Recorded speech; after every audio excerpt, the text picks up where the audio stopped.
Hello, everyone, and welcome back to the Uncle Bandit stream. I hope everyone's doing well and staying safe out there.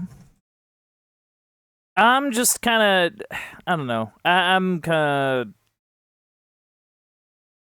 I don't know. I was kind of hit by something like right before stream, and I'm trying not to be too stressed out about it. It's nothing too serious, but like I'm still kind of like, I don't know. I'm just kind of annoyed. Annoyed in that sort of way. So I'm kind of hoping that stream, you know, sets me right. Right? Sorry, just checking. Quick.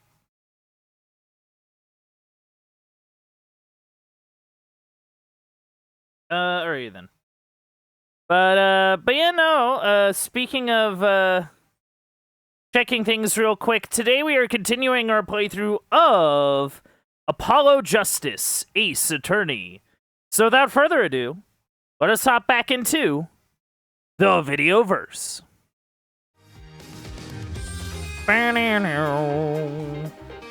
So when we last left off, this case took all sorts of crazy directions.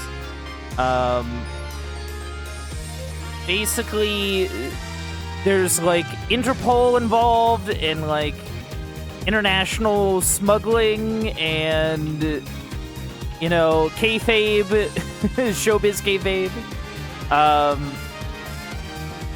But yeah, no, we're gonna get, like, right back into it, I think.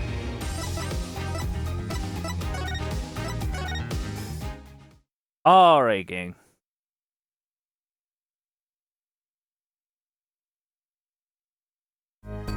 Yeah, the game does kind of just throw you right into it. Let's take a look here.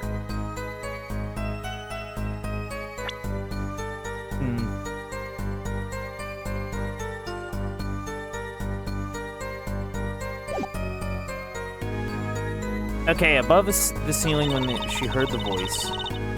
Yeah, okay, so there was like a kind of understanding. She heard the voice from the air vent. We also learned that Lameroyer is blind, actually, and that her, Machi is not, even though he's pretending to be. It's crazy. It's crazy.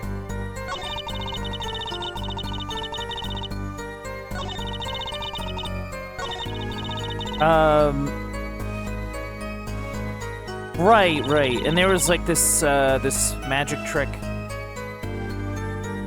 I think, hold on. Let's take a look here.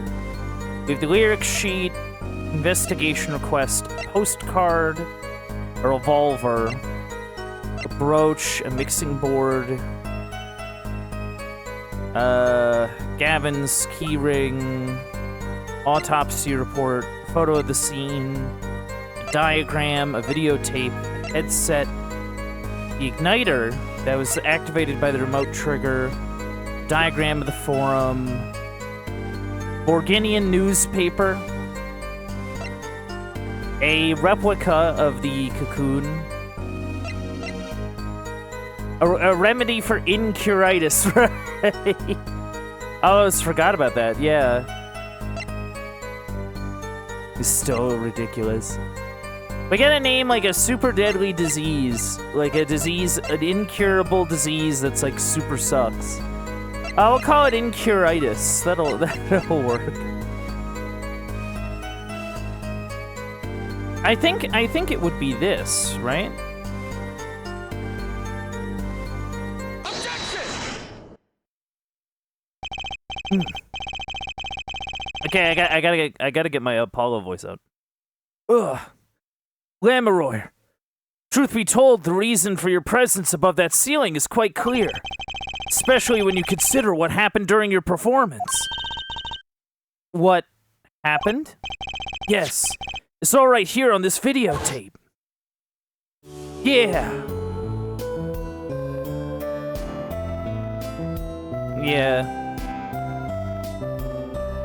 I do find it funny that the new engine did not really give them license to,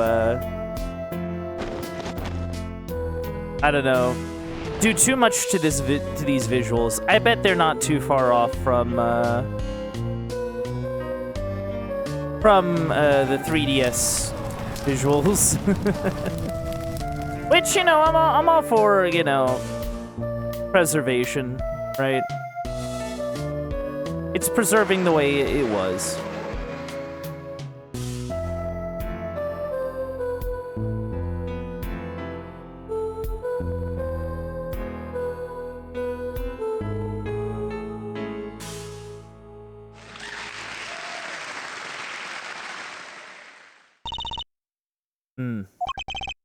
As we could see, Lamoureux was clearly not on stage for her entire performance.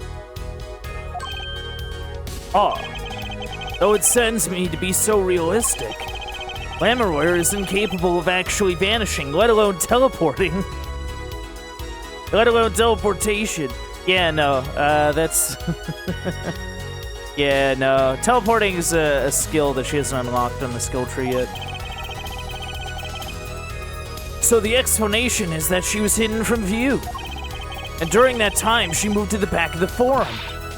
Apollo! What, Trucy? It's not nice to reveal a magician's secrets, and it's against the rules. But I am a lawyer. I'm not supposed to be nice. This is all very fascinating. But how is it possible? There's only 20 seconds between when she disappears and reappears. She couldn't have moved that fast. Ooh. Is something wrong, Prosecutor Gavin? This was his concert, his show. He knows how the illusion was performed. Aha! He's just realizing his own oversight. Whoa! Let's look at the cross-section diagram again. Here we can trace a route through the ceiling. It goes from the stage through the backstage to the rear of the forum. Recall Lamoureux's testimony from yesterday. I was on my way from the stage to the backstage exit.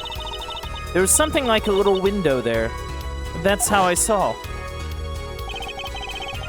She went from the stage to the backstage exit. A perfect description of this route above the ceiling. Lamoureux knew of this because of her part in the illusion.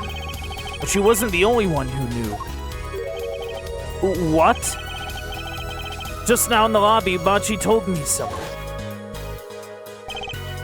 I know. I know if I opening vent, I can leave stage and backstage.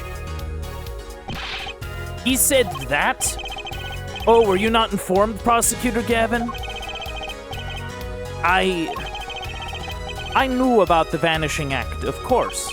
Yet I had no idea of the route that would be used. Why didn't that magician tell me? Magicians only reveal details of their acts on a need-to-know basis. They're the bread and butter of a magician's life, you know. Which is why he bound Lamoureux to secrecy. Well, Lamoureux, I am impressed, Mr. Attorney. Machi was right about you. So, what does this mean? You saying you used this route above the ceiling? I did. Well, that's that. But I'm still a little confused. Why's that, Your Honor? As I said before.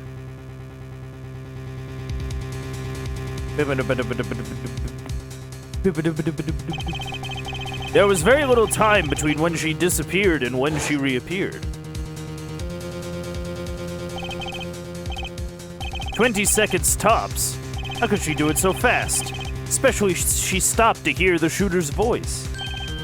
That's a good question. Can the witness explain this to the court?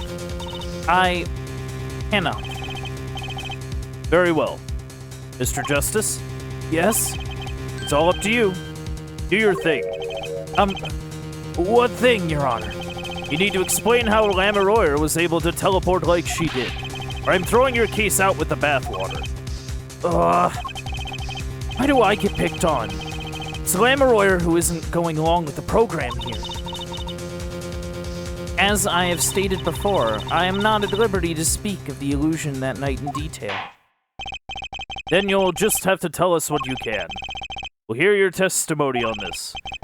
Mr. Justice, it will be your job to wring the truth out of her. Yes, if you would, please. Right. I feel like a student before finals. Good luck, Apollo. Good luck, Apollo. You can do it.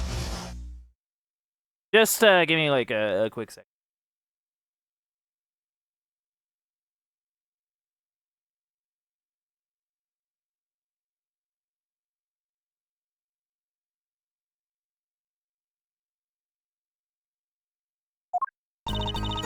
I followed the route exactly as I was instructed. There is an emergency exit in the backstage where a stagehand waited. From there, one can enter the forum on the opposite side of the stage. The plan was for me to move there in 2 minutes. I was on my way when I heard a voice.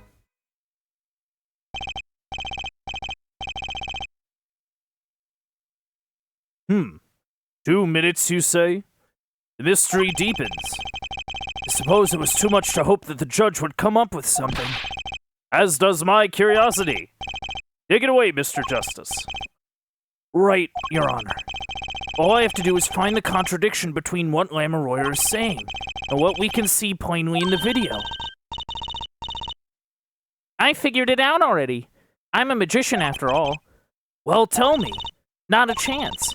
I can't reveal another magician's secrets. Come on. Hey, you're supposed to be on my side here.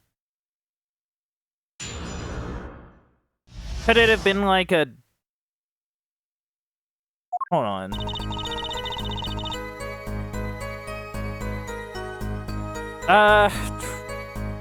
Hold on.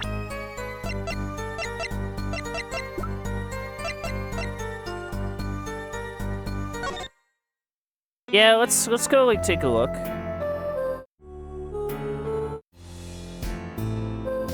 So this is kind of the point, yeah, that we're just kind of like examining here.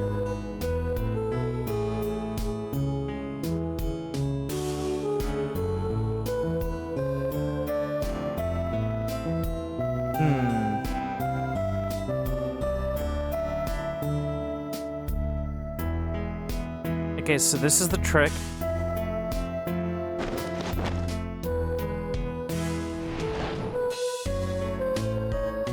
Huh.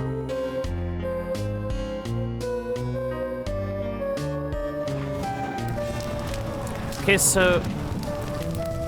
Oh, hold on. Hold on.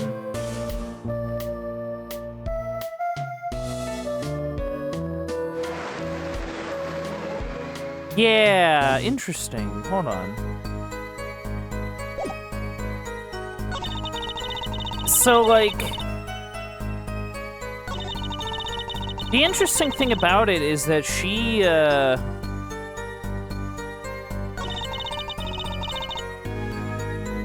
gonna press this, hold on. 2 minutes? Yes. It can be done in 1 minute if you are running. Running? In that cramped dark tunnel above the ceiling? Haha, Mr. Attorney. Have you forgotten? Dark or lit, it makes no difference to me. Ah, that's true, but... So you're saying that on the night of the concert, you made the trip in 2 minutes? Yes. Though I nearly didn't make it in time. You see, I stopped halfway. Lamoureux disappeared on the video for 20 seconds. She says she made the trip in 2 minutes. How? Yeah. If you want my professional opinion, I bet the answer's right there in that video. Well, Mr. Justice, perhaps you have some evidence for us? Something that could explain the discrepancy between the video and her testimony.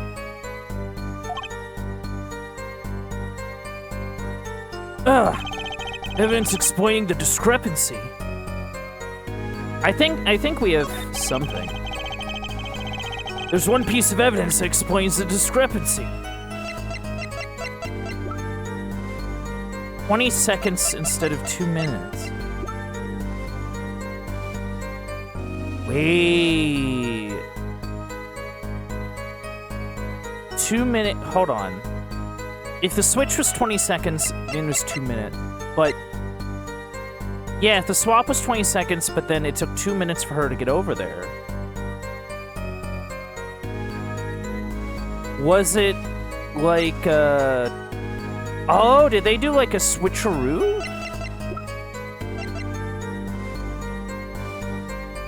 Yeah, because we did find this in at the crime scene.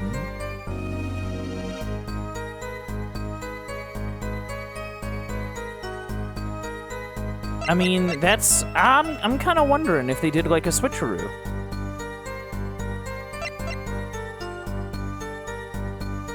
What was... Hold on. I have to think of where the crime scene was. Okay, Lamoureux's room, and there was a brooch in that room that I guess Lamoureux lost?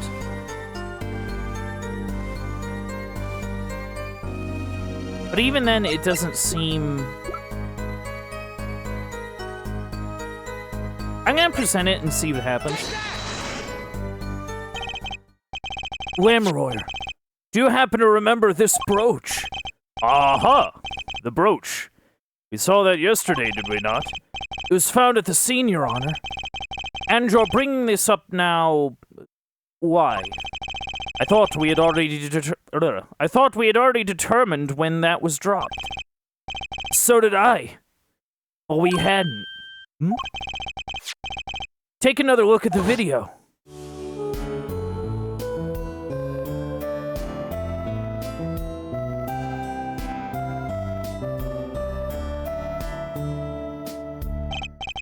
Here you can see she's wearing the brooch. So she is. Let's look a bit later.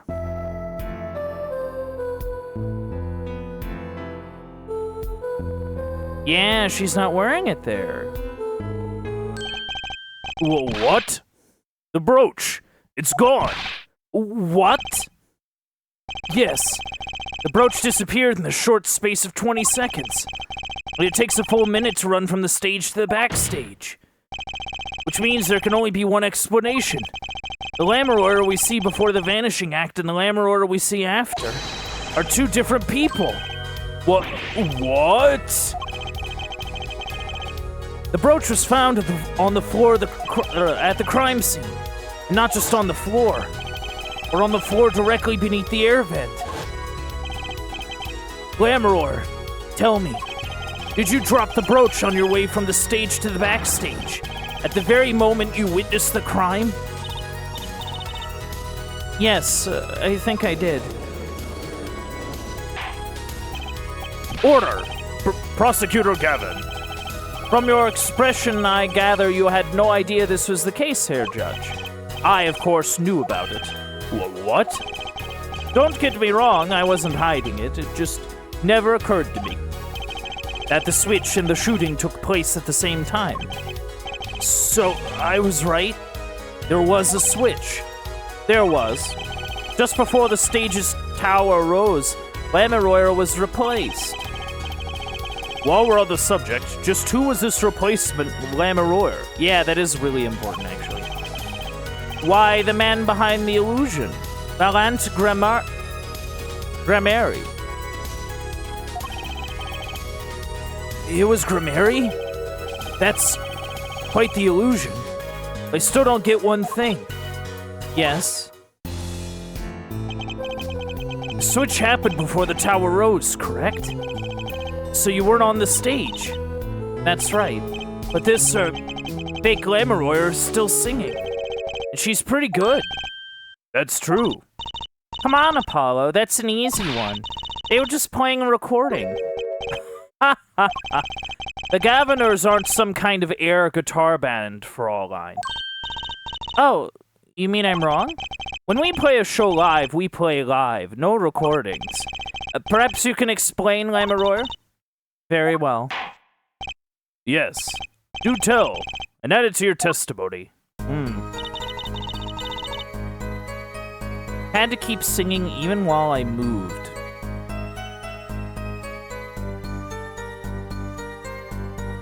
I'm gonna press that.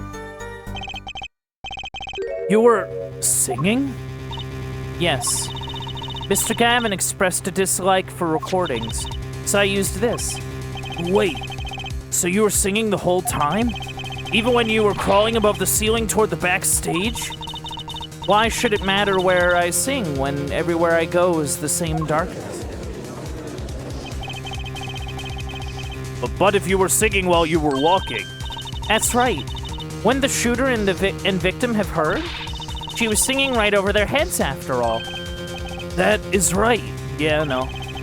Are you sure? You'd have to be pretty hard of hearing to miss someone singing in the ceiling. Once again, we come back to the state of the scene of the crime. What state? Ah, I know what he means. That old speaker, Apollo. The speaker? Yeah, no, it was blaring. That speaker was blaring at the time of the murder. Ah, that's for monitoring the stage from this room. Monitoring? It pipes in a real-time feed from the stage microphones. Useful for knowing when your set is coming up. Satisfied? That dressing room was fitted with a large speaker playing a direct feed from the stage. At my request, actually. So Lamoureux singing in the ceiling. Sounded just like Lamoureux singing over the speaker? And no, like, feedback? Okay. Ingenious. Her voice was hidden by her voice. Lamoureux? I have just remembered something. Do tell. When I heard the noise, the gunshots, yes? It startled me, so I stopped singing. What? I forgot the words I was supposed to sing. Wait, what? The song stopped? Thankfully, it was the very beginning of the second verse, so not many would notice. Forehead! That mixing board I lent you, where is it? The mixing... Huh? That machine, Apollo, the one that breaks music into tracks. Oh, this! I'd completely forgotten about it. Let's take a listen. Okay, this is cool.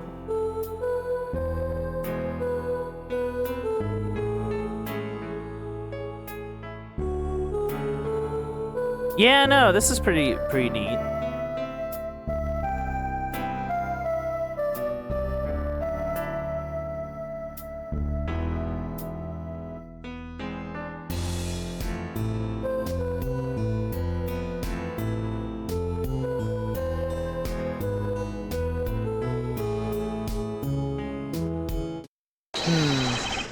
The song does stop there.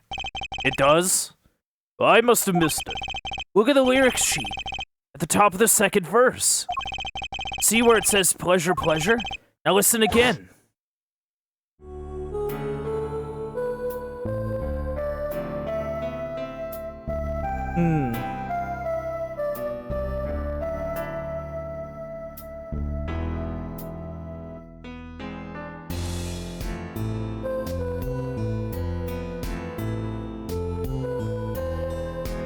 Oh, yeah. Okay.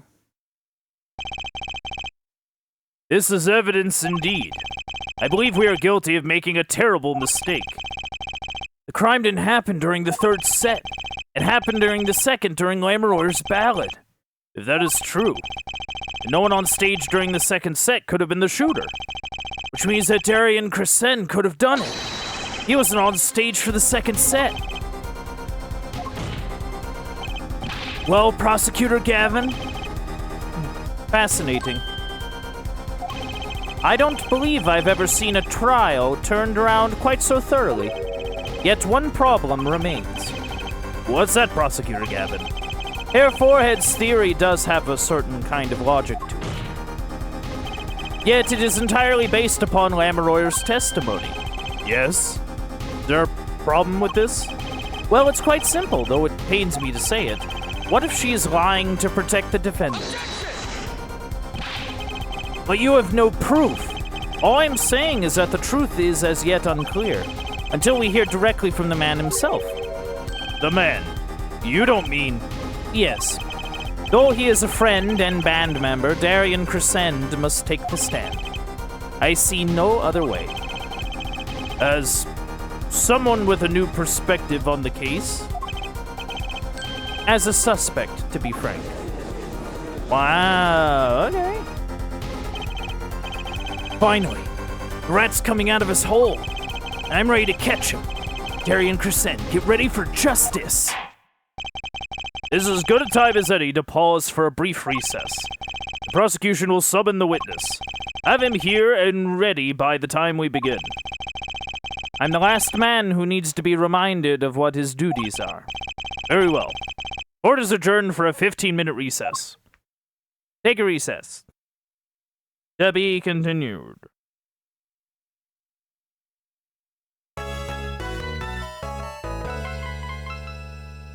Yay!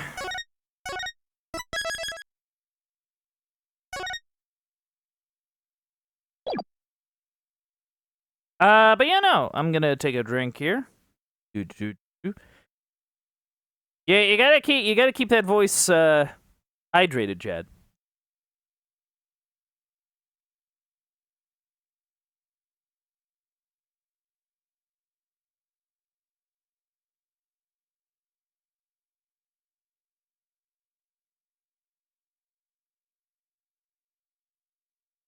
Okay. Let's roll.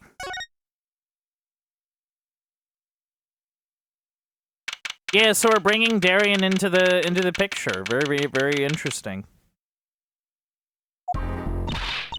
Apollo, I can't believe it. It really happened during the second act? And right in the middle of Lamoureux's performance? The reason why she was in that air vent. And that switch and the flaming guitar. When you link it all together, that's what you end up with. I knew you had what it took. Daddy. Mr. Wright. You believed in me? Not really. Huh? I just thought that'd make a cooler entrance and say hiya. Why do I even bother hoping? Where have you been, Daddy? You haven't been coming to the office at all. Sorry about that, Trucy. I'm on a secret mission. Secret? You mean like you're undercover? Like Mr. Latouche, only shorter and not as well dressed? Oh no, what if you're shot too, Daddy? Would I do a thing like that to you? Anyway, I'm off for a while again. Huh? You're leaving? Oh, and one more thing before I go. What? Good luck. Hey, good luck. Right. Is that all you came to say? I think you have things pretty much under control. You'll get Machi Tabaye off the hook, no doubt. Yeah, but you're after that detective, aren't you? Darian Crescent. Won't be easy proving he did it. Especially not under the current court system. The current court system? What did Prosecutor Gavin say during the trial? Your case is based on one fragile assumption, namely that our diva divine is telling the truth. But what about all the proof? The brooch and the switch? The piece of jewelry and a lyrical blunder. There are plenty of other ways to explain these things. The flaming guitar, too. All because you lack definitive proof of their connection to the case. But if the sultry songstress is lying, your case melts like butter in a frying pan, leaving behind the faintly singed scent of failure. So what do I do? Like I said, good luck. And be aware that it will be impossible to prove his guilt by conventional methods. Ugh. Oh, that reminds me. I have something to give you from our detective friend. Detective Sky. Emma? Oh, man. That was a... Emma? Oh my goodness. Let's see. This bag of snacks here was meant for me. Here it is. What am I looking at? What are those, Daddy? They don't look very good snacking material. They were found at the scene. Analysis of the fragments revealed traces of gunpowder. Gunpowder? Probably a firecracker or something similar, like the one kids are into these days. These fragments were found under the sofa at the scene of the crime, actually. Under the sofa? Interesting. Hey, Apollo, that's where we found that little device thingy. Right, this. Yeah, the igniter. So there's the igniter and a firecracker.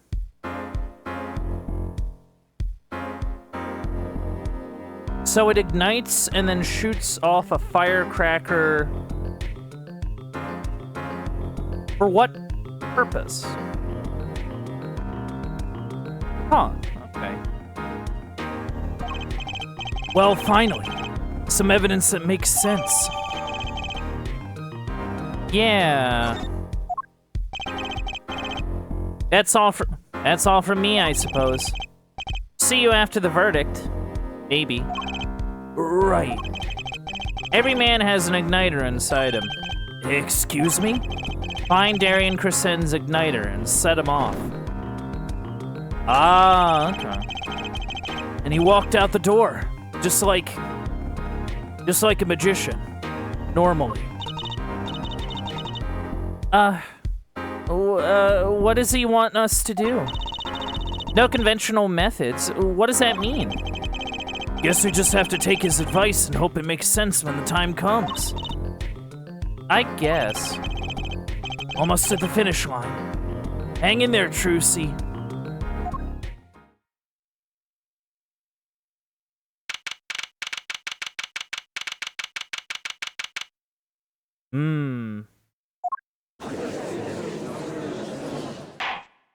I want to look at these fragments. Yeah, in a moment.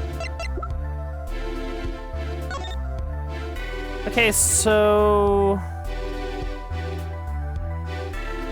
it's kind of tough to make out anything about it. So, you think this was some kind of firecracker? Yeah, or one of those noisemakers, like you shoot off on New Year's. Did you know that in China they use firecrackers on New Year's to scare off evil? So, it's kind of the same thing. Really? I had no idea. Well, did you know this? It takes more than 500 peanuts to make one 12-ounce jar of peanut butter? At least my useless facts had something to do with the evidence.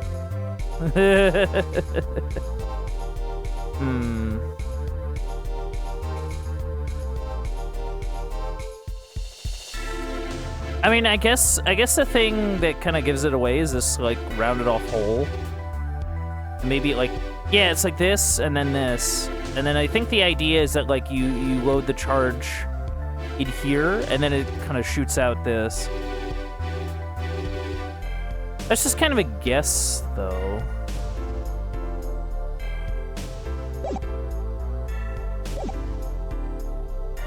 Court is now in session. Prosecutor Gavin, where is Detective Crescent? In the witness lounge, ready to be called anytime. Very well. Might I add, I don't believe any of this. Darian was the first detective I ever worked with. We stopped working together when he moved to Criminal Affairs Division 3. But his guitar playing, it fires my imagination. That's nice, but it has nothing to do with the matter at hand. Correct? Oh, I know. Hair forehead. Very well. Call the final witness to the stand. Detective Darian Crescent. Name and occupation, please. Darian Crescent, Detective, Criminal Affairs, Division 3. That's the International Affairs Division, for those of you who didn't know. Oh. I did not know, but now I do. Okay. And I'm a guitarist for the Gaviners. Maybe you've heard of us? You fully understand the circumstances under which you stand before us today. Yeah, I understand, Your Honor. What I don't understand is how you let this happen, partner. You gave me your word I wouldn't be standing here. This situation changed, Darian. And don't call me partner. So much for old friends. I see what you're doing, Darian. You're pressing the prosecution. Your Honor, if we could begin the trial? Yes. It's high time we did. Let's hear your testimony. You may begin with your response to Lamoureux's testimony, if in fact you have anything to say about it. Oh, I got plenty to say. Lying must be a national pastime in Borginia. Oh my god. Hold on. Wherever you're from, Mr. Justice. Conventional methods are out the window, huh? Here goes nothing.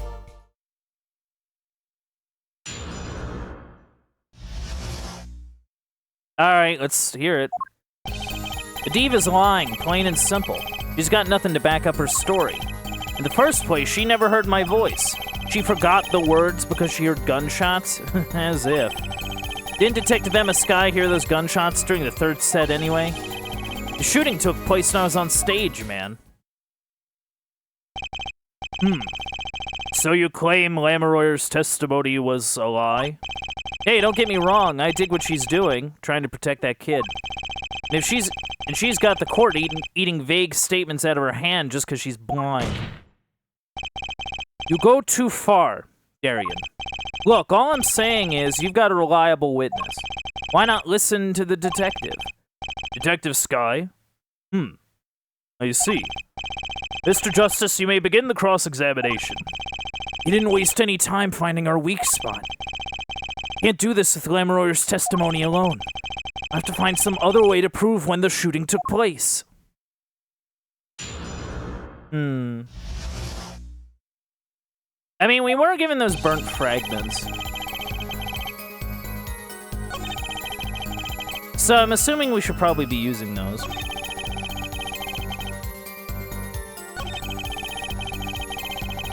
Well, we did get the fragments from Detective Skye, I guess? Via Phoenix, right? I don't know.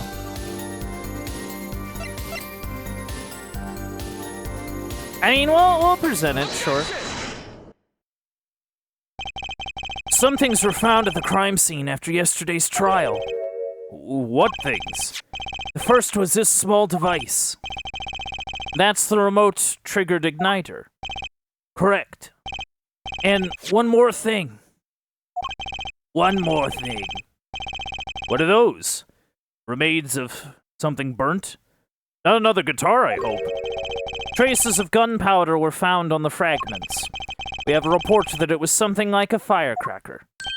How did Gavin know about this? What, you think Detective Skye works for you? I received the report this morning before coming here. That's when I made my decision, actually. What decision is this, Prosecutor Gavin?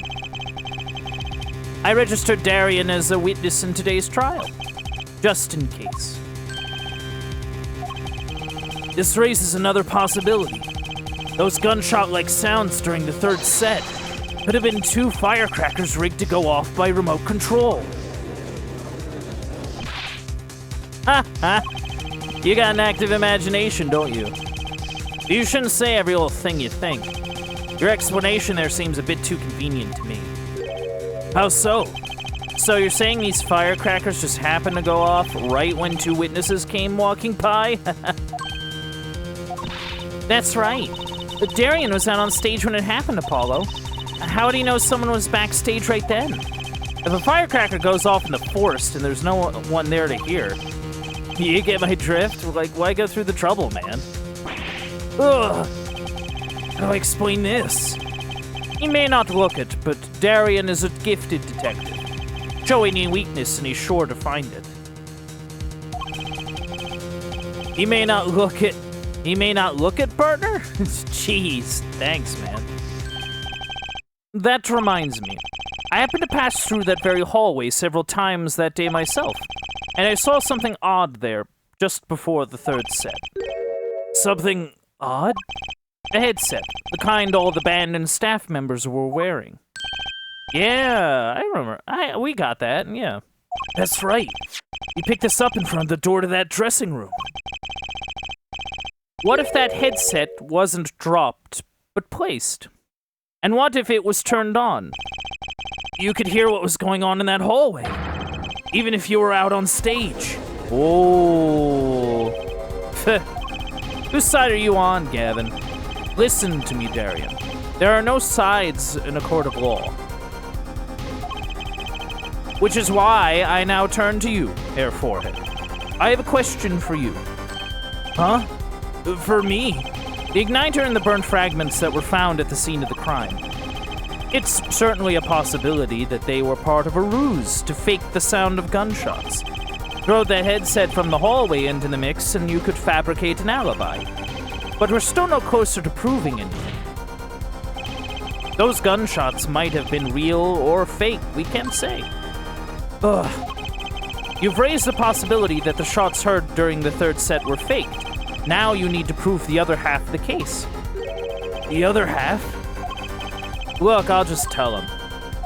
He wants you to prove the thing went down in the second act, while our little piano player was on stage. That right, Gavin? Indeed.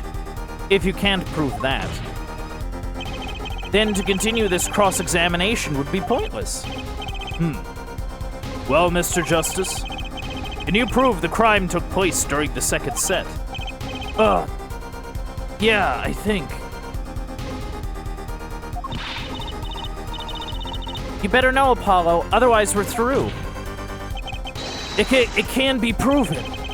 You make it sound like someone else is going to come along and do it for you. Let's continue with the cross-examination, then, shall we? Witness your testimony, if you would. This is going to be easy. Need some decisive proof and fast. You ready, kid? 'Cause I am. I can't hear you. Aye, Darian.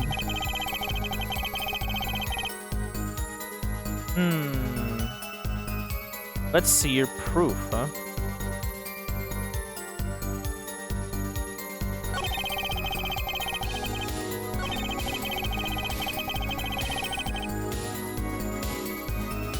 I mean, she did say that she paused to sing, but that is Lamoureux's testimony, though. So it's a little iffy. But we can use the mixing board to kind of... Well, it's based on her, like...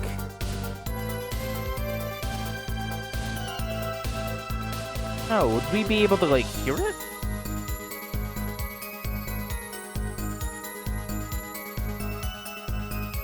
I mean, if it was going... Hold on. If it was going through... Hold on.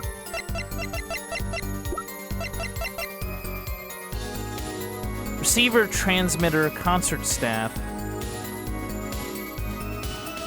Wait, no. If this was...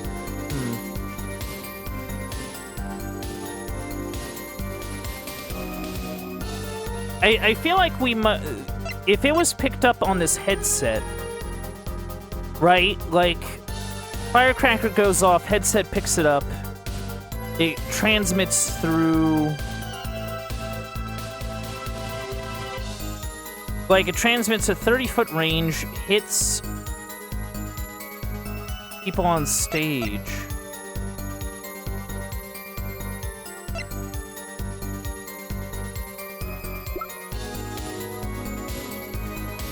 Hold on. I don't know if we would have, like, a recording of that, though. Maybe I'll try it. I mean, it's at least more objective than her testimony, yeah? It seems there was clear proof left behind. Right here in Lamoureux's song. Her song? What exactly is this, device thingy? New variety of gramophone, perhaps? Come on, we just used this. Don't get me started on gramophone. This device was used to record the performance part by part. Parts. You move the slider to adjust the volume. Each instrument is adjustable separately. Lamoureux's voice included. Oh! But, what does this prove? According to Lamoureux's testimony, at the moment of the shooting, she forgot the words to the song. Ah. You intend to examine the recording at that moment, yeah? We might even hear those gunshots. Exactly. Yeah, maybe. Yeah. Ridiculous. Oh, he's sweating. How are you supposed to hear gunshots back in that dressing room out on stage?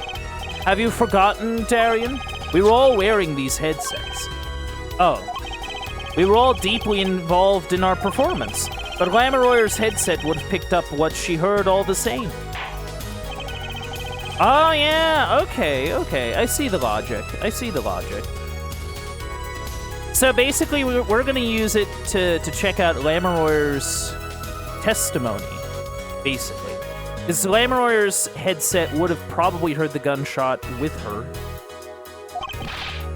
Let's analyze the recording right now. Lamoureux stopped singing when she heard the shots fired. Find that spot and I'll find the gunshot. Okay. Go take a look.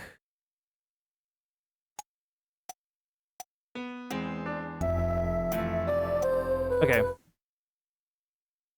Yeah. So we want just the vocal track.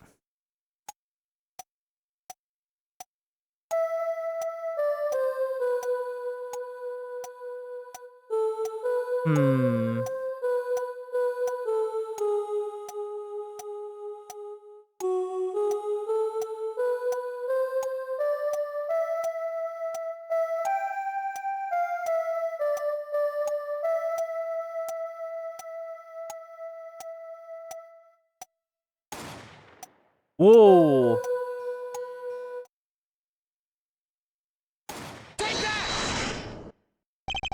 Your Honor, listen closely to this part. This is the track with Lamoureux's vocals.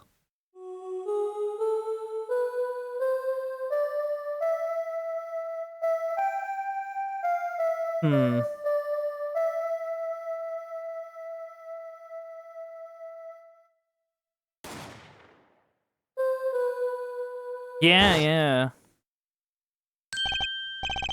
I did hear something faintly there, yes. Why, it sounded like a gunshot. What? This has to be some kind of mistake. I believe a case has been made. Gunshots were heard during the second set, which means Lamoureux's testimony was true. Gah. So, like, do you like him or do you hate him? Gavin. I don't know what's going on here. Order.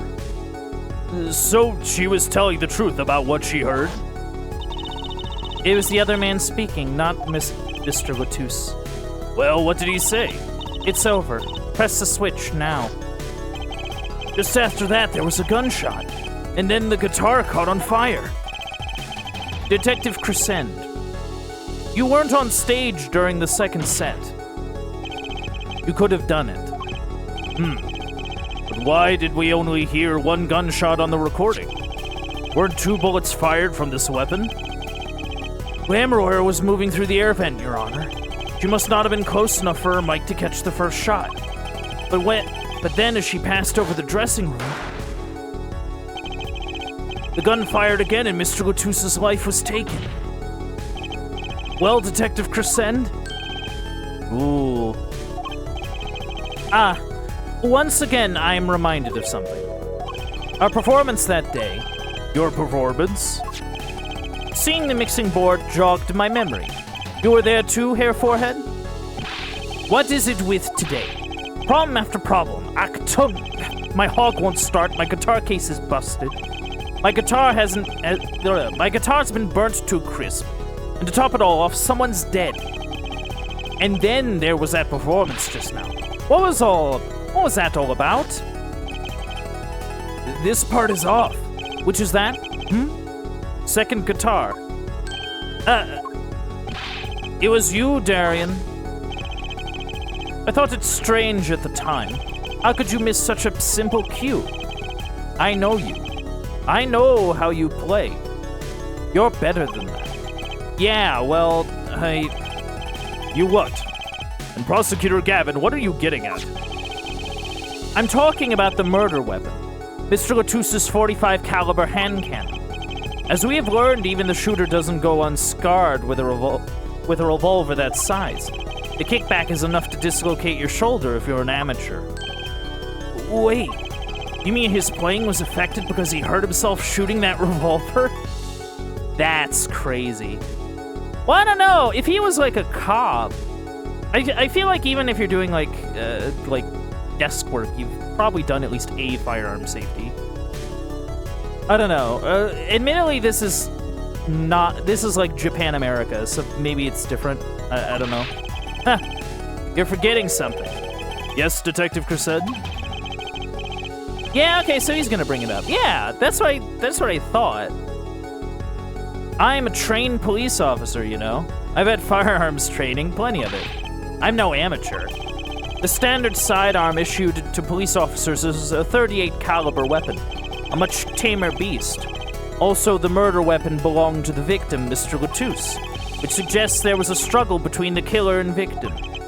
So, the killer might not have been holding the revolver correctly when he fired.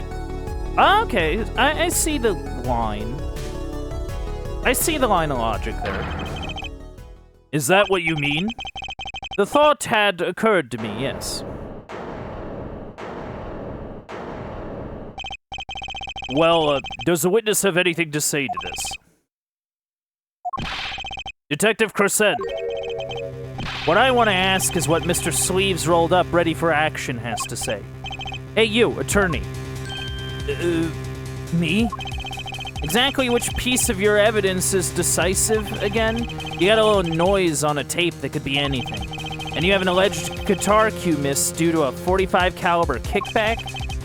I weep for this case, Gavin, I really do. You can line up your little weak pieces of evidence all you want.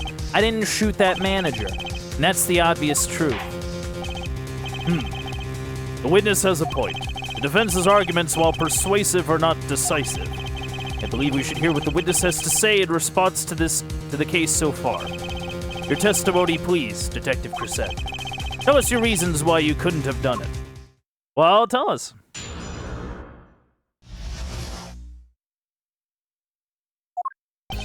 Come on, why would I even want to kill that manager? You want a reason? Easy, I got no motive, man. This is that diva's first trip to this country, right? How could I possibly know her manager? If I didn't know him, why would I want to kill him? Oh, hold on. A simple reason indeed.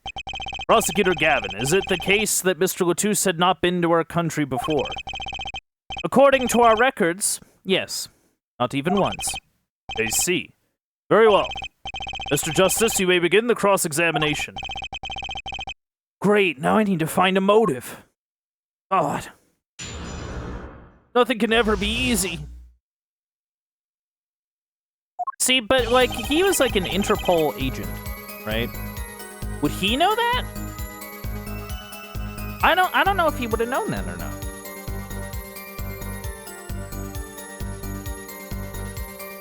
Like,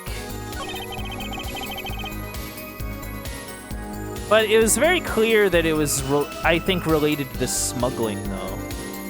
And he does work in international affairs, so he would probably know about it.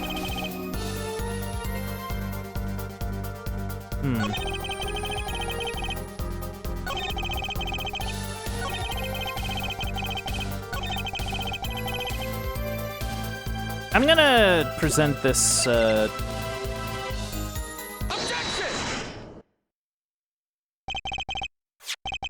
Your Honor, take a look at this. What's that? Looks like candy. It's not. Don't lick it, please. Detective Crusade, ever seen this? Looks like a piece of candy. What it is evidence. Don't lick it before you try it. Specifically, this is a replica of a cocoon. It was found among the victim's belongings. A cocoon? Never seen one that color. It is a variety only found in the Republic of Borginia. Nowhere else. Alright.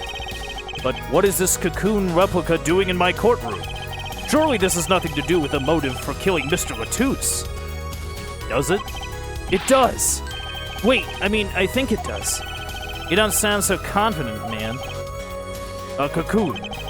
Is it one of those silky cocoons? The kind that you can make, well, silk out of? Not this one. This cocoon makes a powerful curative.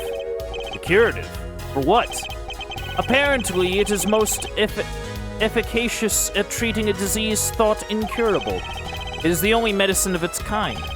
However, it is illegal to take one of these healing cocoons out of Borginia. Whatever for? If it's such a miracle cure, why not share it with the world? Yeah, that's what I've been wondering. We looked into the matter at some length. Apparently, it isn't difficult at all to manufacture the remedy from the cocoon. Yet, if you change the process only slightly, you can easily make a large quantity of something else entirely. A deadly poison, in fact. Oh, I see. Okay. So that's why they're like, yeah, no, don't take this out of the country, please. We don't want people making terrible poison, you know. I don't know. Well, okay, I guess it holds. What? There was an incident several years ago where some of these got out onto the black market. It caused quite the commotion in the global community, though the media was kept largely unaware. Intriguing. All this has led to a strict ban on the cocoon's export, one rigidly enforced by Interpol, among others. Interpol. Right. The victim, Romain Latouche, was an Interpol agent. Detective Crescent, you insist on referring to him as a manager. That is misleading. Romain Latouche wasn't killed as a manager. He was killed as an undercover agent. So I was trying to smuggle this gumball into the country? That's what you're trying to say? I'm saying that could well be a motive for murder. Oh, so I was going to sell it on the black market, make myself a pretty penny? Ridiculous. I mean, totally unthinkable. Unthinkable, you say? Why? Perhaps it's time for another testimony about this smuggling of cocoons business.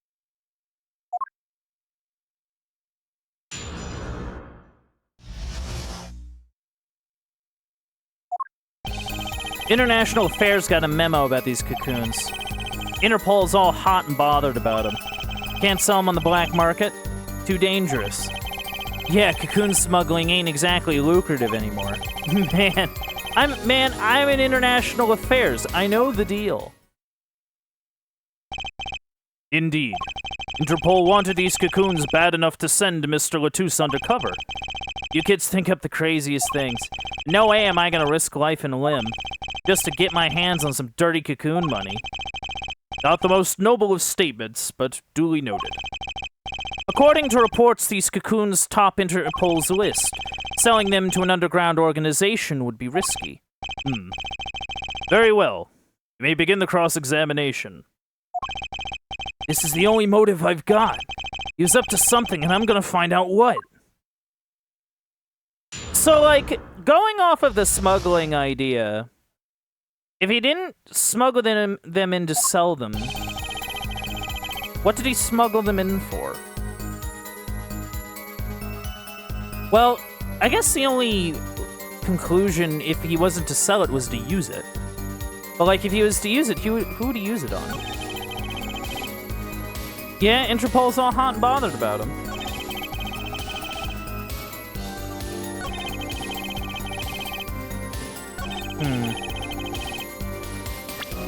What do we got here? We got the Borginian newspaper. Oh, I wonder. Would he have smuggled? Yeah, Chief Justice. The son of the Chief Justice. That is the son of his boss, I guess in theory. Or at the very least, his, like, boss's boss. Well, no, I don't know. Chief Justice? No, those would be, like judges, yeah. So that would be the judge's boss, I think. Yeah, because I think that would be the judge's boss, and then yeah, because the courts and police are two different things for good reason. But at the same time, though, like, I guess the question is, why would he go out of his way for the... Well, I don't know. Maybe he's, like, a good guy. That's a weak thing. But, like, I don't know. Maybe it's to give him a good deal? I mean, in fairness, in this universe, prosecution and the police... Like, prosecuting offices and... police tend to be fairly buddy-buddy. So, like, I guess it wouldn't be under the... I don't think it would be unusual for... like... judges and... cop... Well, I don't know, he's a cop, and... for, like, cops and, like, judges to be buddy-buddy, right? I mean, they work with each other, you know, day in, day out. Admittedly, he works in... whatever. Just... I don't know why, like, just present the thing. Why not choose a less dangerous buyer, then? I would. How clueless are you? Everyone in the market's dangerous. The second they found out I was a cop, I could kiss my keister goodbye. Why sell to a black market buyer? How about someone like this? That article. That's about the Chief Justice's... A deadly poison can be extracted from the cocoon. But so can a cure. Not a cure for just any disease. A cure for incuritis. Incuritis? I've heard of that somewhere. You went to visit a victim of the disease this morning. Aha!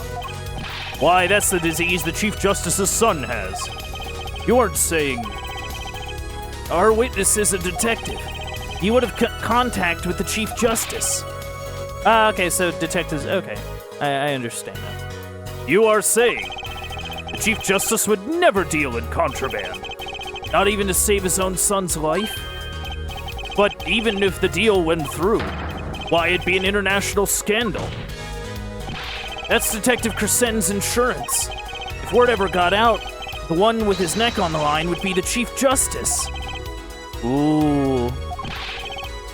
Detective Crescent, is this true?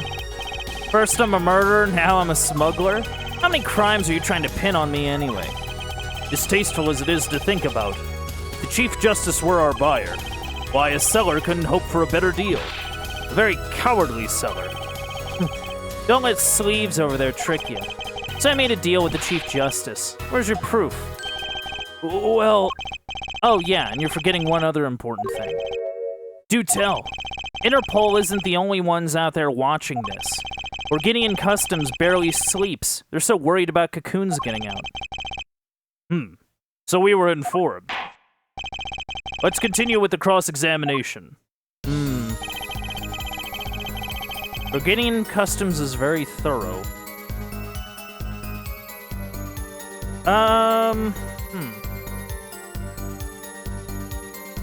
So, like, if he... How would he be able to... Hold on. How would he be able to get a stone past Organian Customs? Or one of these cocoons. Past Organian Customs.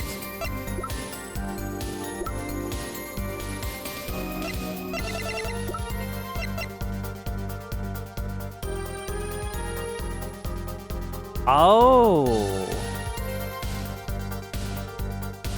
Someone did have to go into this guitar to plant the igniter.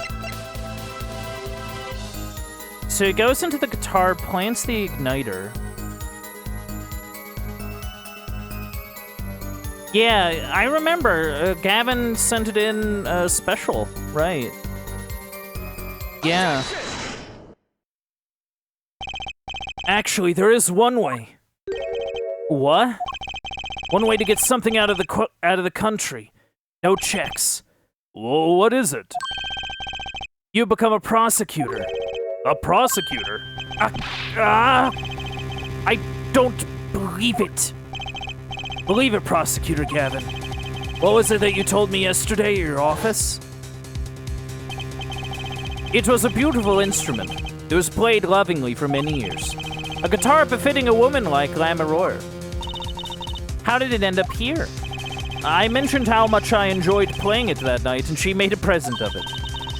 So this guitar is from Borginia? That it is. We couldn't carry it on the plane. The changes in air pressure and humidity would ruin the wood. So we vacuum-packed it in Lamoureux's studio. I used a special shipping service available to me for transporting evidence. They brought it right up to my office for me. Pristine and untouched. Did I get that right, Prosecutor Gavin? Untouched? Quite. The guitar was wrapped in several sheets and vacuum-packed in Borginia. The pack was untouched until the day of the concert. Are you saying that guitar was... With cocoons this small, it would be very easy to use your guitar as a mule to smuggle a cocoon out of Borginia. Whoa! Whoa, what? Which reminds me, Prosecutor Gavin, that guitar had some work done on it recently, right? Work? Good memory, Herr Forehead. Well, you know how guitars have a round hole in the front? It is called the sound hole. Well, they found something attached to the wood just inside the hole. A broken device of some sort. A broken device? Yes, this, in fact. An igniter. Exactly. Consider this, if you will. What if that igniter wasn't the only thing that was attached inside your guitar? You mean... He means this, of course. There was a way to get a cocoon out of the country. They could use picky Prosecutor Gavin's privileged guitar as a mule. And who better to do that than someone with access? Like a member of the band.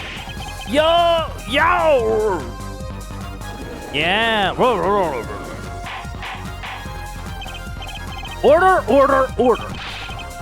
So the igniter was placed in there for a clear reason, it seems.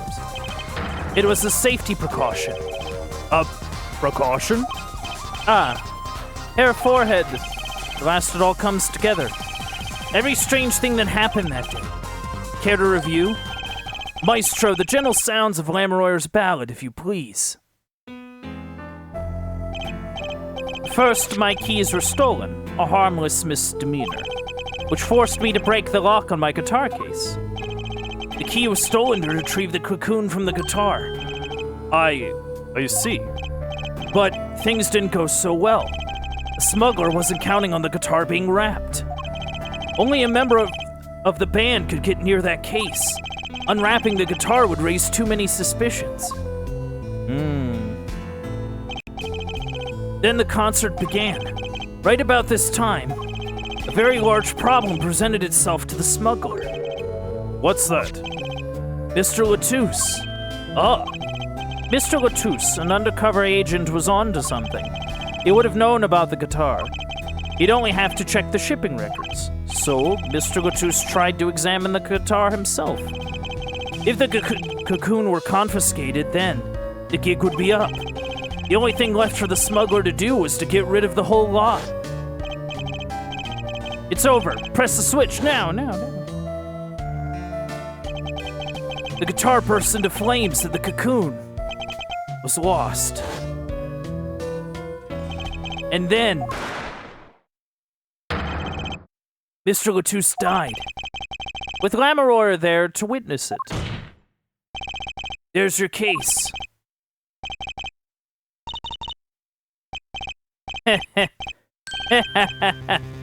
Brilliant, man. Detective Crescent, I gotta know, you make all that up on the fly? For a made-up story, it makes a great deal of sense, Darian. The Republic of Borginia? Sorry, man, but I haven't even been there. True, you haven't. Let's see you make up a story for that kid. How'd I hide the cocoon in the first place, huh? It's not so hard to imagine. You had help. A Borginian accomplice. That's all. That you had an accomplice was clear from the start. The voice Lamoureux heard proves it. It's over. Press the switch now. You made this transmission from backstage. while your co-conspirator was on stage. But who was it? This is it. Coup de grace. Once I know what I'm doing, there's only one person who could have helped him. Let's hear what Mr. Justice has to say, then. But be warned. With great accusation comes great responsibility. Make up your answer on the fly, as it were, and you'll be harshly penalized. Are you ready, Mr. Justice? Who's the smuggler's accomplice?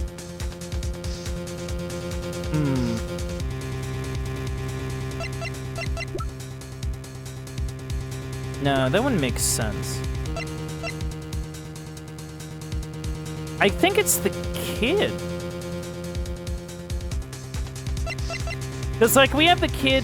Like, the kid was there, right? Because it was Sen Lamoureux's guitar, and basically it either would have been Lamoureux or it would have been Machi. And I feel like Machi kind of has more skin in it, even though it's our defendant?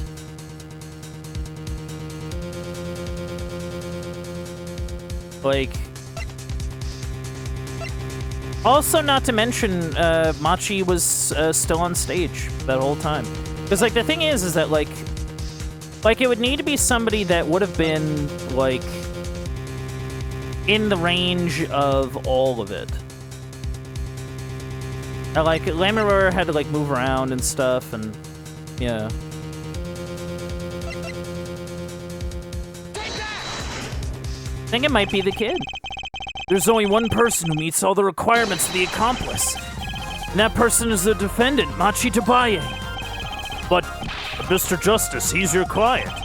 Defense attorney accusing his client? That's a new one.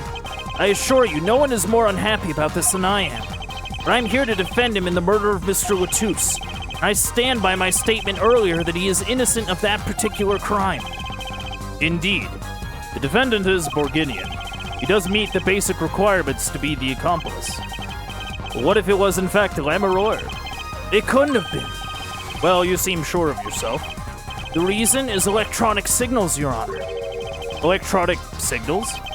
Recall that this remote only works to a range of 30 feet. Beyond that, it's useless. Yes, that's true. Yeah, no, that's what I was talking about. It's totally based on, like 30-foot, like, gaps, pretty much.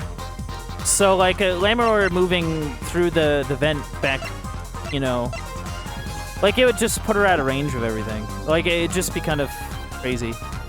Especially when we hear, you know, the word. Yeah. Now think back to the testimony. When the shooter made his transmission, Lamoureux was in the air vent, right above the dressing room where the shooter stood. Let's look at the stage diagram. This is the area that the remote could reach from the air vent. Well, looking at this, it seems that Lamoureux still could have done the deed. No. When the shooter made that transmission, the stage was slightly different than shown here. It was in the middle of the guitar serenade. Yeah, and she would have been on the raised platform. Right. Part of the stage was raised. Prosecutor Gavin and the Lamoureux stand-in were in the air. They were on a tower which happens to be 15 feet tall. In other words, the remote couldn't have worked from Lamoureux's position in the air vent. Ah. Well, Detective Crescent, what do you say to that? Your Honor? Yes, Detective? Can we see the video where Gavin's guitar burns? Just one more time? Well, I don't see why not. What? Don't tell me he has a way out of this.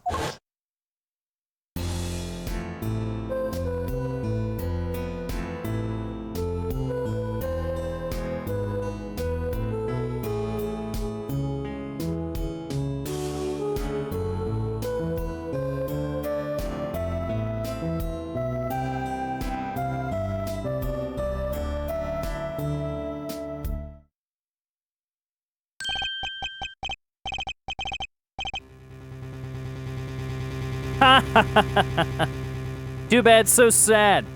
Punk. But punk? First you were sleeves, then kid, now punk. You're losing rank fast, Apollo. What exactly were we supposed to see in this video? The problem isn't in what we see, correct, Darian? Right. It's what you hear. We are musicians, after all. Care to explain for us, non-musicians? Sure thing, punk. Let me get your yarn straight first. You're saying I ordered the Wii pianist to set off that igniter? Is that right? Yes? Well, in order to do that, he'd have to press a switch. Am I right? Okay. We'll take another listen. Pay attention to the piano. Piano?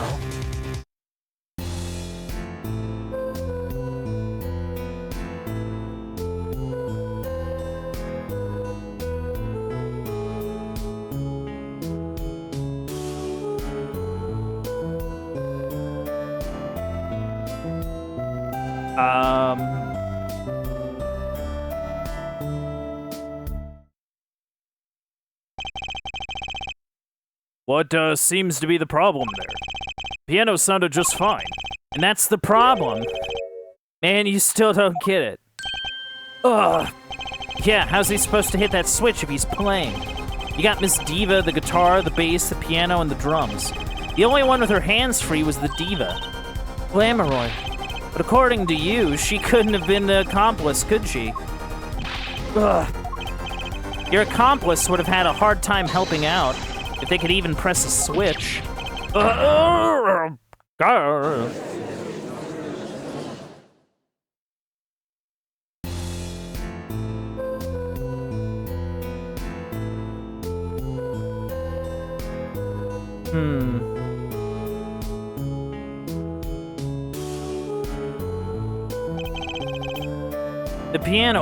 piano plays non-stop.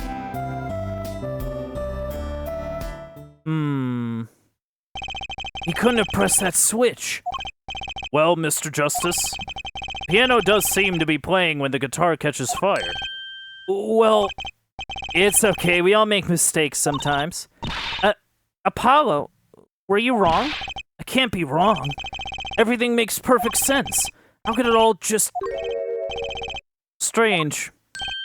What's strange? No, it's just... Something's odd about that performance there. Odd?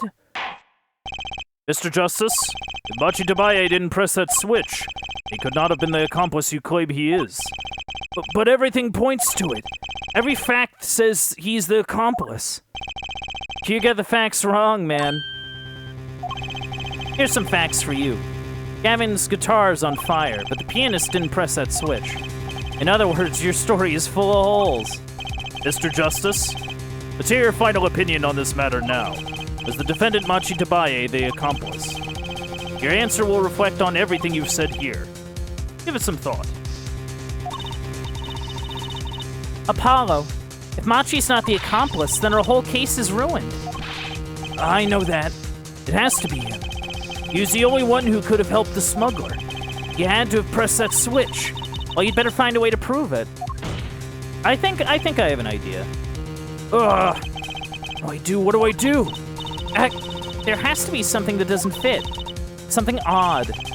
Something odd? Yeah. I think we gotta go to the mixing board. Wait a second. What? You thought of something? What was Kevin saying just now? Strange. What's strange? No, it's just, something's odd about the performance there. It's not much to go on, but it's all I've got. What exactly did he hear that was odd? Have you come up with something, Mr. Justice? I remind you that everything rests on this. You prove Machi Tabaye pressed that switch? Let's hear your final answer. Can you prove that Machi Tabaye pressed that switch? I don't know if you call this proof per se, but I can prove it was possible. Then as prosecutor, it falls to me to ask you to show us evidence supporting this. Herr Forehead, you're sure about this? Ha, accept it. There's no evidence, man. Let's see your evidence, Mr. Justice. On what do you base your claim that the defendant pressed the switch? The basis for my claim is music, Your Honor. Music? What about music? Let's listen to the piano part around the time when the switch was to be pressed. Right before the guitar burst into flames.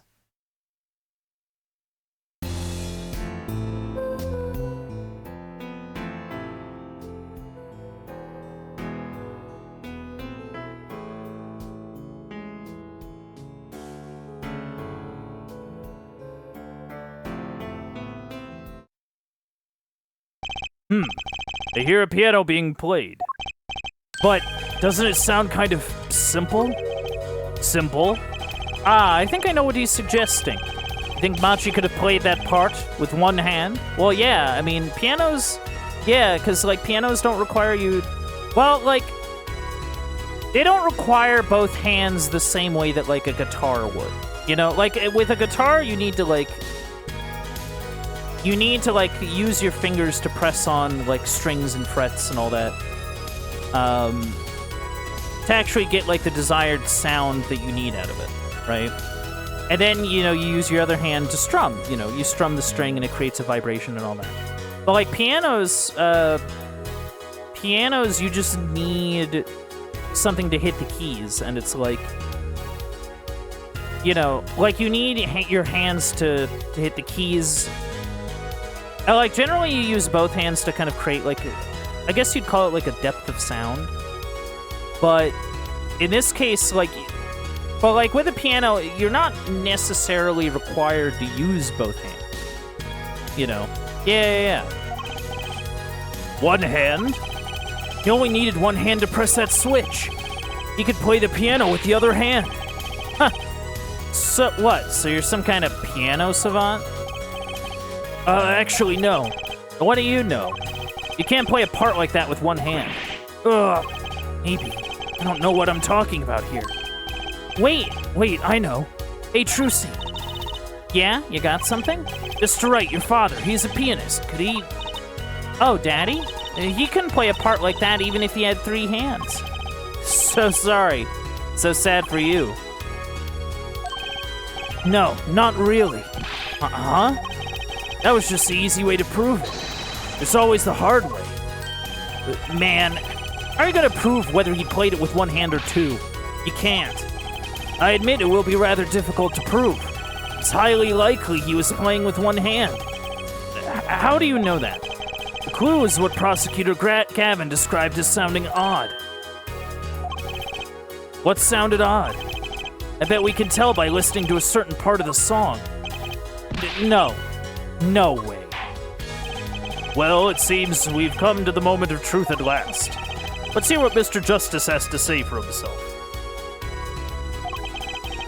Show us the part that proves the defendant was playing with one hand.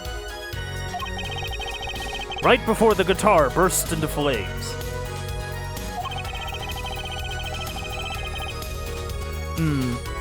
Machi was definitely playing one-handed just before the guitar caught fire. And one section of the song proves it. Okay. So... Yeah, it was the 4th segment they were talking about.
Yeah, because he does kind of...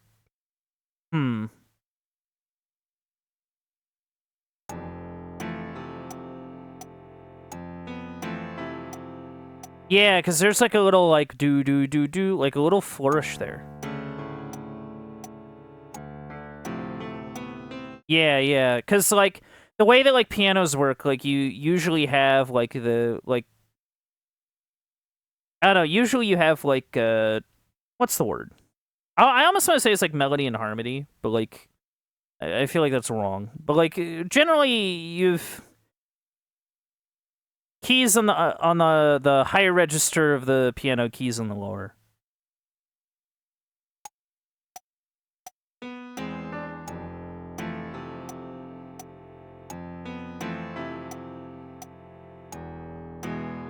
Yeah. I think it's this section. Prosecutor Gavin, I'm sure you've realized by now just what it was that sounded odd to you. As I'm sure you've realized yourself, Fair Forehead. Realized what? I'll demonstrate. Let's listen to the part in question again, shall we? Pay particular attention to the but a fleeting melody phrase.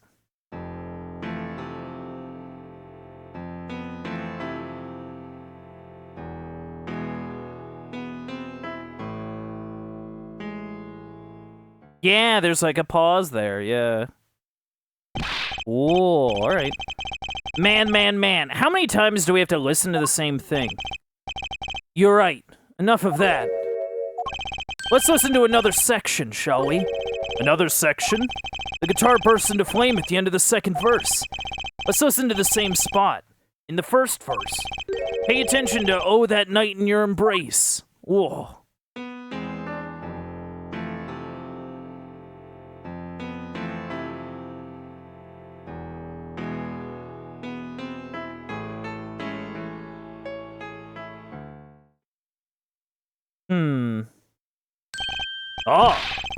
Play verse 2 again.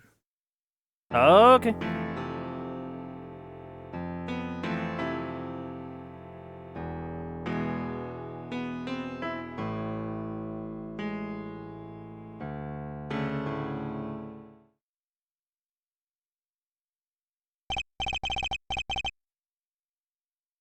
They feel the same, true. But they're clearly very different. What? Well put, Your Honor. The phrase in verse 2 is quite simple. The same phrase in verse 1 is high and low notes. Yeah. You'd have to use two hands to play that for sure. Ah. Yeah, that's what I was talking about, yeah. What's that proof? I would think you'd know that by now. This is why I hate dealing with amateurs, man. So the two verses had different arrangements. Happens all the time. Not this time, Darian. There's no point in changing an arrangement if you can't hear it clearly. And that wasn't the point. I had him play specifically so that the piano would stay in the background. Oh, that was what I noticed. Why should the same phrase sound slightly different? I asked myself. Ask yourselves why Machi changed how he played. There's only one answer. He needed a free hand in order to press the switch. No! Him and his dumb hair. Order! I believe this ties all the facts together. Well, Prosecutor Gavin? Yes, quite. Though personally, this comes at a terrible disappointment. What? No comeback? I can't believe it, I finally did it. I shut him up. Very well. Barring an objection from the prosecution, I will now state the court's opinion on this matter.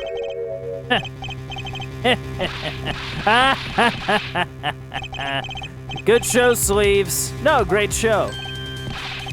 It's not over. I don't like when he looks so happy. You tell him, Gavin. Tell him what's so disappointing. Personally, I'm terribly disappointed. In you, Hair Forehead. Huh? Me? Yes, don't get me wrong, your case is solid. The facts all check out. But even now, you haven't yet to show us a single piece of decisive evidence. Yeah, but the facts Anyone can see it was him.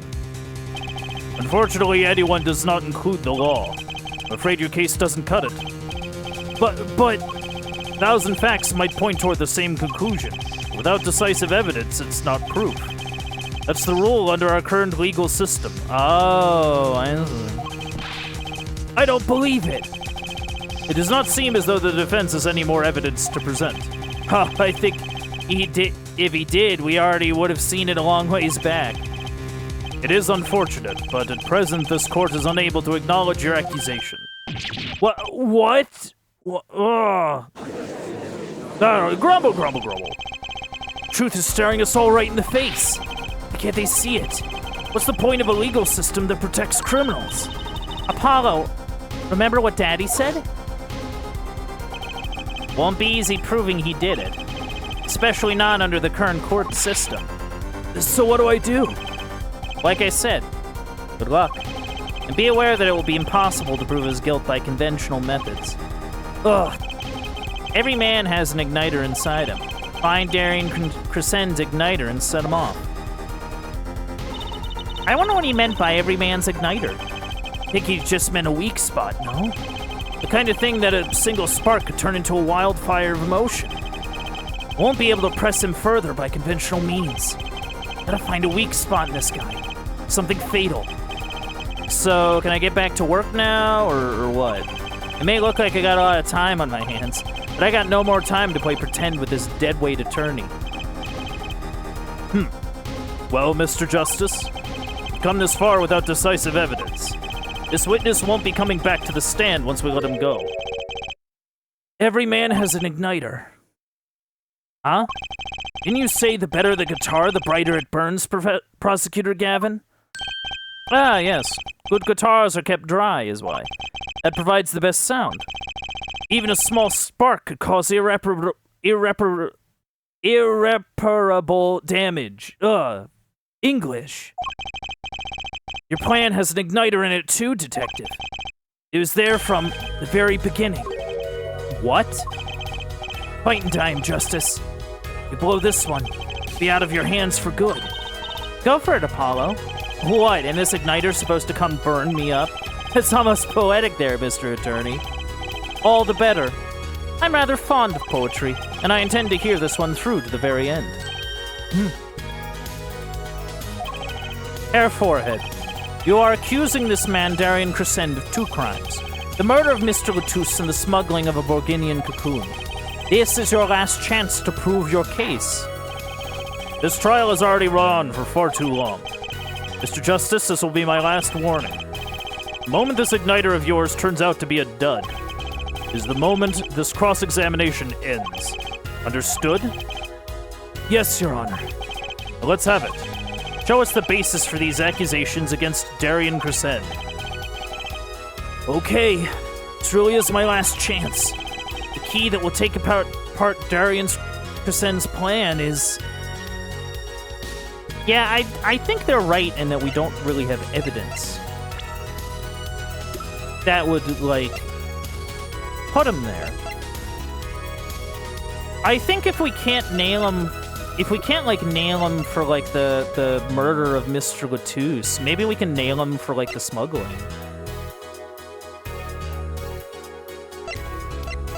Well, like, how... See, our main sort of point for the smuggling is the kid, though. Because, like, that's, like, the accomplice that we're trying to, like... That we, like, basically talked about in court. Like, yeah, no, this kid would have been an accomplice to the smuggling. Not to the murder, but to the smuggling. So, like, if we can maybe nail him with the smuggling, maybe we can, like, work from there. I mean, I don't know if the kid's gonna be willing to, like, you know, talk about it. He is kind of worried about his own life and safety.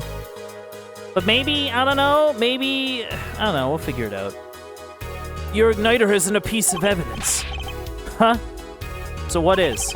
It is true that I couldn't show decisive evidence. Perhaps what I needed to prove my case was something else.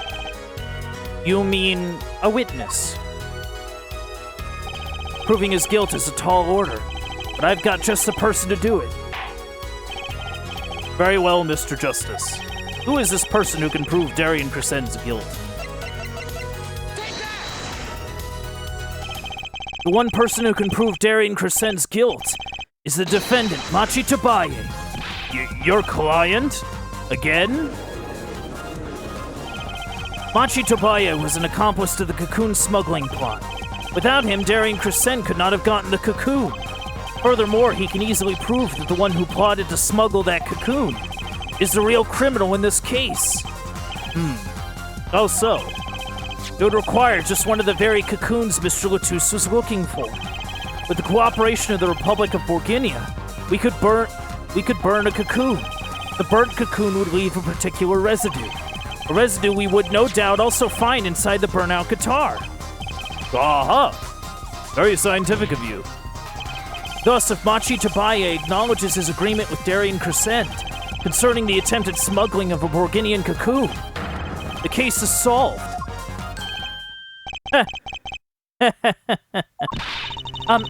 Darian's laughing again. Your unrelenting passion is remarkable. You really want to get me, don't you? Too bad you'll never be able to. Why not? The little key tickler won't acknowledge anything, especially not anything to do with cocoon smuggling. What's this all about? Taking a cocoon out of the country means death. By Borginian law. Yeah, see? If our pianist really was a smuggler, then testifying about it would be suicide. Believe me, he's not talking. But you're wrong, Detective Crescent. Okay, how is he wrong? What? It's the other way around. If Machi doesn't admit to smuggling here, he's in deep trouble. Huh? How? Look, if Machi admits to smuggling here, and he'll be tried in our courts by our laws. Oh yeah, that is fair point. Fair point. You are under the laws of the country that you visit. Yeah, that is kind of the big thing. Yeah, no, like that's why that's like a big thing for like tourists, especially. Like if you're like a tourist visiting like a different country, you are like beholden to that country's laws, you know, at least to a degree. I mean, granted, it'd be one of those. I would imagine it'd be kind of like one of those things where like you'd have to call like. I don't know, it'd be one of those things where it's like if you're like imprisoned in a foreign country, you'd probably have to call like an embassy and be like, hey, I've been in prison here, please help me. Like, please send somebody on my behalf, that'd be great. Or something to that effect, I don't know. My familiarity with it is not like super deep. But yeah, no, like I definitely think, yeah, if you were, the point is that, like, if you're in the country, if you're in a foreign country and you break a law in that foreign country, you are beholden to those laws, right? You don't get the death penalty for smuggling in our country. The victim in this case was an undercover Interpol agent. I'm sure that news has already reached Borginia, and they'll likely broadcast our dealings in court tomorrow. Or today, including the part about the Borginian cocoon. Yeah, but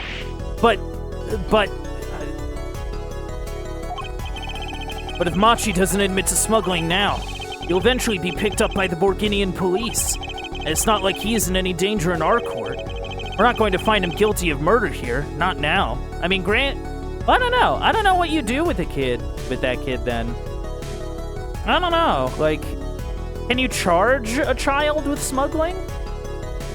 Well, I'm pretty sure you can, I would imagine. But, like, how do you, like, even charge? I don't know. I'm not a huge... I would not know, but I'm kind of... That does kind of create some interesting things, I guess. Yeah, but you can't do this. You can't accuse me. Maybe the law doesn't allow it. But who's going to think you're really innocent after hearing this trial? The same goes for Machi Tabaye. Guard. The cocoon smuggling, your entire plan. Machi Tabaye knows everything. There's only one way out of it for him, and that's to acknowledge his own crime. The crime of cocoon smuggling.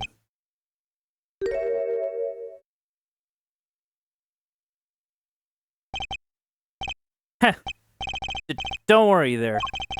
I'll get you out of the country.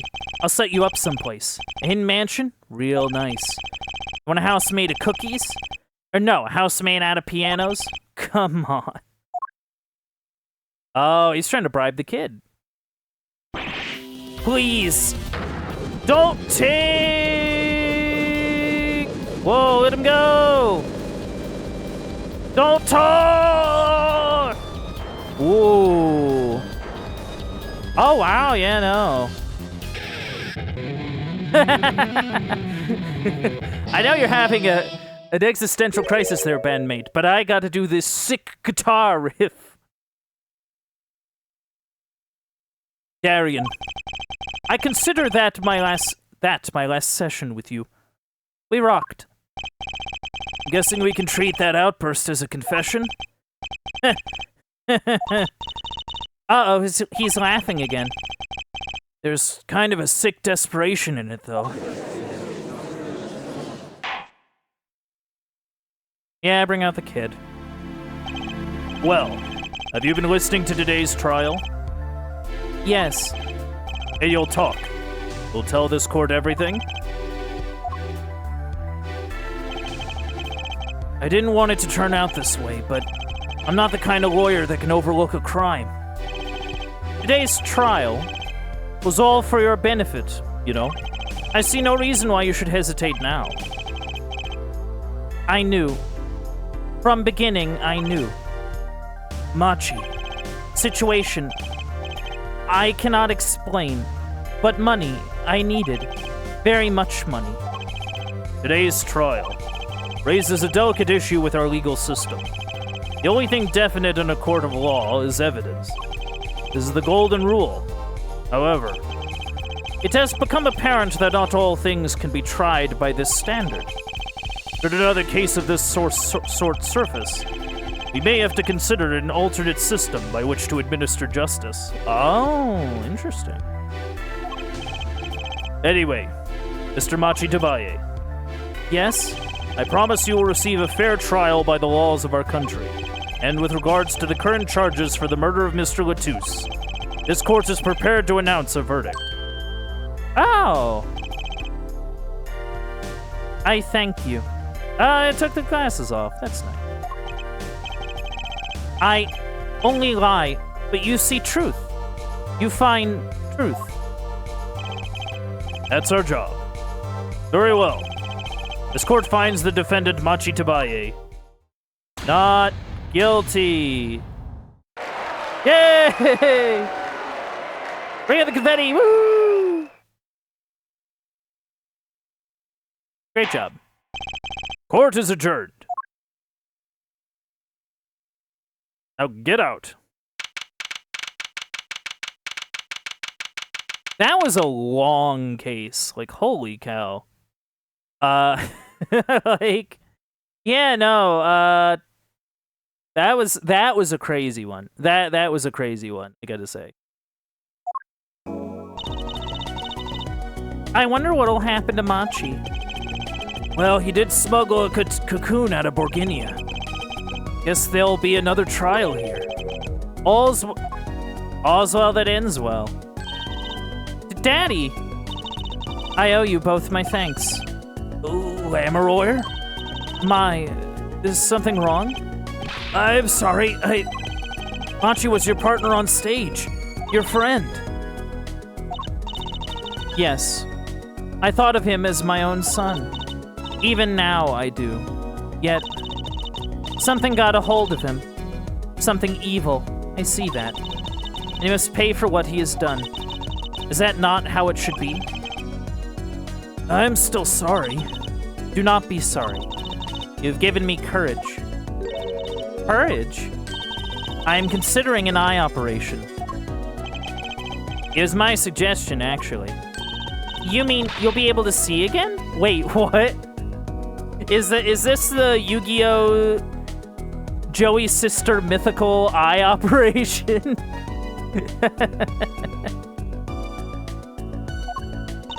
It's funny. I have always been afraid of the light. Light seems so harsh, so unforgiving. According to the doctor, Lamoureux lost her sight due to some kind of accident. An accident? As you know, I suffer from amnesia.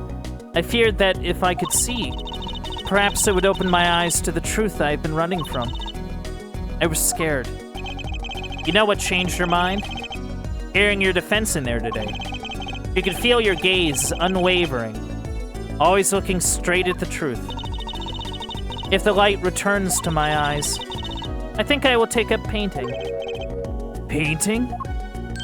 That's right. She's the landscape painter in sound, after all. I will paint the two of you. I promise. Woo! I can't wait, Lamoureux. I owe you my thanks too, Apollo. Thanks, Mr. Wright, but for what? You reminded me I need to hurry things along. On my secret mission, that is. Oh. Interesting. Right, your secret mission. Apollo. Trucy. I hope we will meet again someday soon. You bet. Me too. And so, like a ballad, the trial flowed on and on, until it came to an end. Thanks to the trial, the guitar serenade was a huge hit. Prosecutor Gavin's even more dazzling to look at now. But there's something I want to say to that guy. Next time you write a ballad, have them catch the killer at the end. Hey, okay, that's cute. That's cute. Yeah, no, that case was really nuts.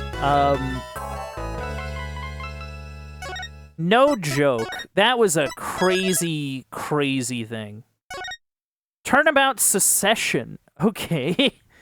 Like, we went about, like, murdering in, like, the length of, like, electronic signals, and then, like, we got, like, smuggling of a illegal good, and, like, or, like, heavily regulated, I guess. You know, we had a criminal affairs guy, an international criminal affairs guy get, like, you know, like, yeah, it kind of seems like you murdered that guy. You know, like,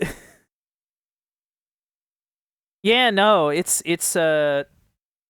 was a crazy one. I actually kind of like that one, honestly. I mean, some of it you kind of have to, like, really, like, intuit. Well, maybe not, like, intuit, but, like, I feel like you got to be on the ball for that case, and I don't know. I really enjoyed it. It felt like a cool thing. I'm gonna take a quick BRB if that's all right. But grab a snack, grab a drink, do whatever it is you got to do. I will be right back with Turnabout Secession.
And I'm back. Sorry for the interruption, but let's hop right back into the action. Alright. Alright, chat. Turnabout secession. Or succession. Secession and succession are two different things. I would hope. Yeah, no, let's roll. Let's roll.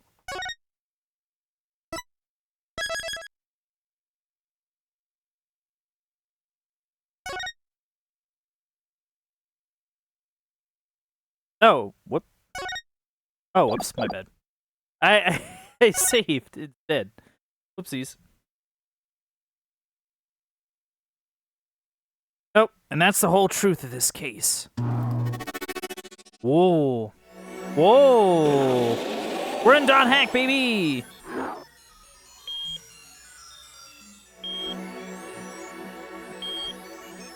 Okay, that seems to be a heart monitor. Oh. In order to understand it myself, I had to know the story these last 7 long years.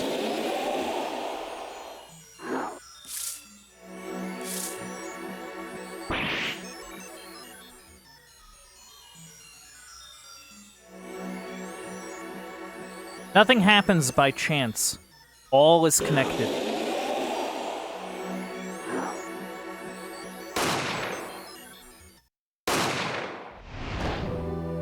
Whoa. Oh, and now, you stand ready to begin the final chapter of this story. Whoa.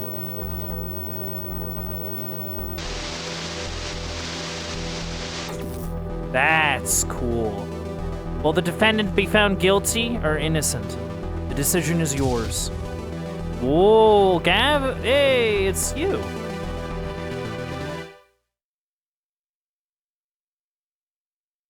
That's crazy.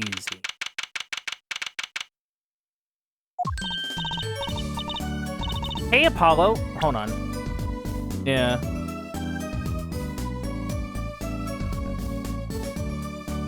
Have them catch the killer at the end, and that is the whole truth of this case. Yeah. Hey, Apollo, look on TV. Look. Yeah, I'm kind of busy. Whoa, look at that.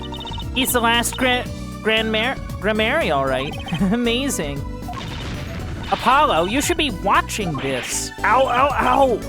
What? I was writing about our last case in my journal.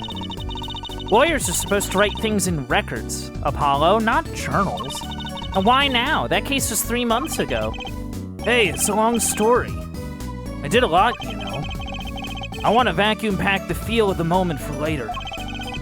Right now, I'm wowing the crowd by figuring out how Lamoureux disappeared. That's right. Uncle Valent did that illusion too. But you're missing him on TV right now. I was just getting to the good part. I suppose I should watch a little TV with her.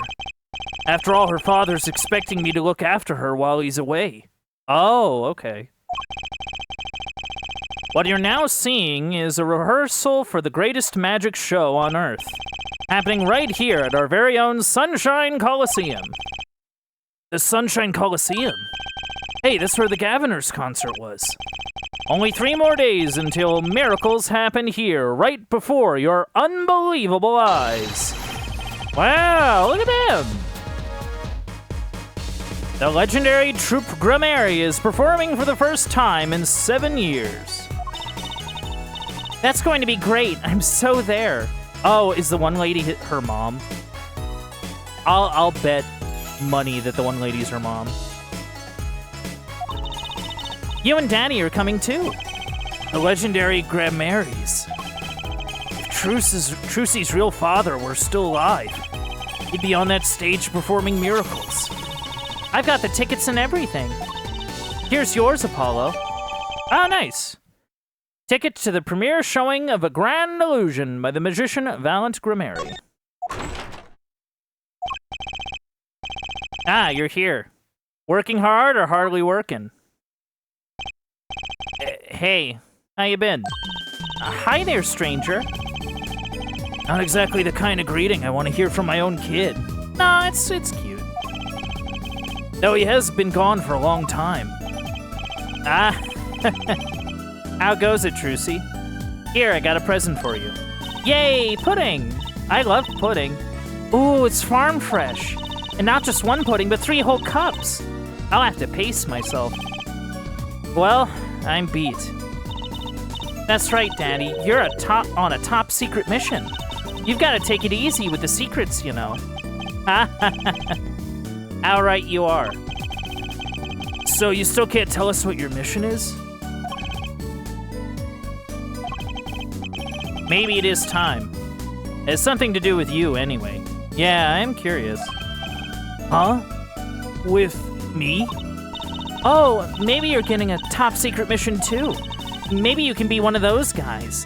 One of those guys. A spy. Can't I just be a defense attorney? Ah. To be honest, telling you about the mission was my whole reason for coming here today.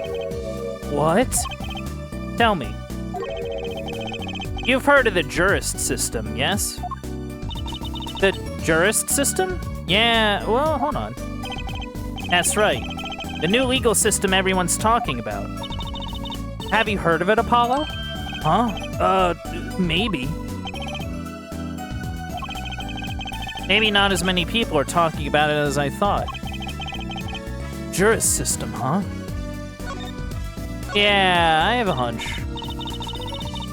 So, Danny, what's this jurist system thing? Well, Trucy, do you know what a jury is? Yeah, okay. It's about using a jury to determine a verdict instead of just having the judge hand it down. I get ya. I've heard of it. Isn't that those people who sit in court in those old courtroom dramas? The ones who get to decide if a guy is innocent or guilty? Do you know Apollo? Only from TV. It's 12 people chosen from the community, right? Well, they're thinking about reviving that system. They're calling the new system the jurist system. No more doing whatever you like, Your Honor. Not quite that harsh. The jurists cooperate with the judge. They help analyze the case from different angles. And there will be only 6 of them under the current proposal, right? Wow, you know your stuff, Apollo. Their findings directly affect the verdict. Hopefully people will start taking the courts a little more seriously now. I feel like I'm on some kind of educational TV show, starring Dr. Wright. Dr. Wright, his assistant Trucy, and mascot Apollo, the perfect team. Mascot? Hey! Hey, what are you doing? So, what is this secret mission? The jurist system is my mission. More or less. Anyway, keep in mind that new ideas like this system are always risky, Apollo. Too true. Everyone's got an opinion, and they just talk, and nothing gets decided. Kinda like you, Apollo. I'm not that bad. Am I? In any case, we're going to give it a shot. A test, if you will. I don't like tests. We'll take a case as a sample and choose 6 jurists. I'll be the one helping with that process, incidentally. Helping? How? Well, for one, I'll be chair of the Jurist System Simulated Court Committee. Oh, okay. So they're gonna make him chair of this new system? Okay. The chair constructs the ideal situation, choosing the case, the jurist candidates, even the judge in the courtroom. Wow, it's like you have a real job. I was never that good at the piano, to be honest. Once a lawyer, always a lawyer, I guess. Trial's tomorrow, by the way. Don't miss it. Trial simulation, that is. The simulation, huh? This sounds interesting. So what kind of case is the trial simulation about? Well, since it is the first run-through of a new system, I wanted something simple. Good thinking. No sense wearing yourself out on something too serious. True. The case is a murder. That's not simple at all. By simple, do you mean that the defendant is guilty? Yes, most likely. So, good luck, Apollo. With what? With the trial tomorrow you're defending, of course. Recall that I said it had something to do with you. Go for it, Apollo. It's just a test case anyway, no sweat. Yeah, but there's still a verdict to be decided. And a potential serious sentence. The most serious in a worst-case scenario. You mean the verdict's for real? That's not a test trial, that's a real trial. All the forms have been filed. No turning back now. The trial begins tomorrow at 10 a.m. Hope you can make room in your schedule. Why am I only hearing about this now? Ah, yes. There was a change this morning. I picked a new case. Something that happened last night. Ooh. Hey, Apollo, I know you're all excited about the secret mission, but what about this? The Troupe Grimeri Grand Magic Show. Huh? Oh, right. The card tricks. They're not card tricks. They're grand illusions, miracles, the apocalypse. Heaven and earth will... Heaven and earth will shake. So what, that's 3 whole days from now? It's at Sunshine Coliseum. Let's go. Let's go today. We can say hi to Uncle Valen.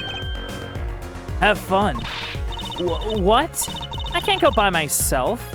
You know I'm not very outgoing. Right. Why not go with her? But what about the secret mission? Oh, don't worry about that. You'll hear all about it tomorrow, regardless. I don't trust that smile. He knows something he's not telling me. Yippee! Now you can take me to the Coliseum. I suppose it wouldn't kill me to pop over there. Ah, Grimeri. That reminds me. Oh, that's a cool little, like, design. I think it's meant to... I could be wrong, but, like, it kind of feels reminiscent of, like, a kanji or whatever. Like, there's, like, a kanji, and then he does some, like, doodads to make it look like a magician. That's cute. Like a guy with a top hat. Anyway, what's this, Daddy? Isn't that Selkat the Grimeri seal? Consider it a birthday present, Trucy. Thanks, it's great. But today isn't my birthday. Good point. What day is it today, Apollo? Huh? Today? I think it's Recycle Your Plastics Day.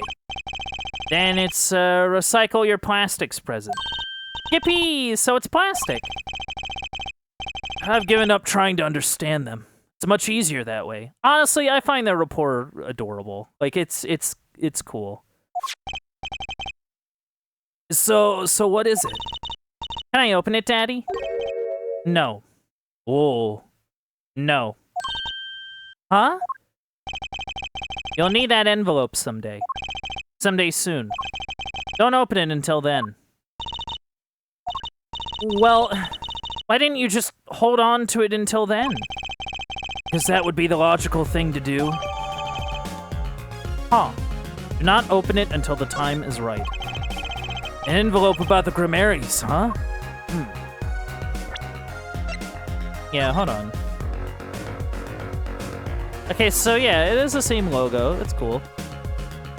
Doors open at 10. $70 ticket. Oh my... Well, that's not too bad, actually. In fairness.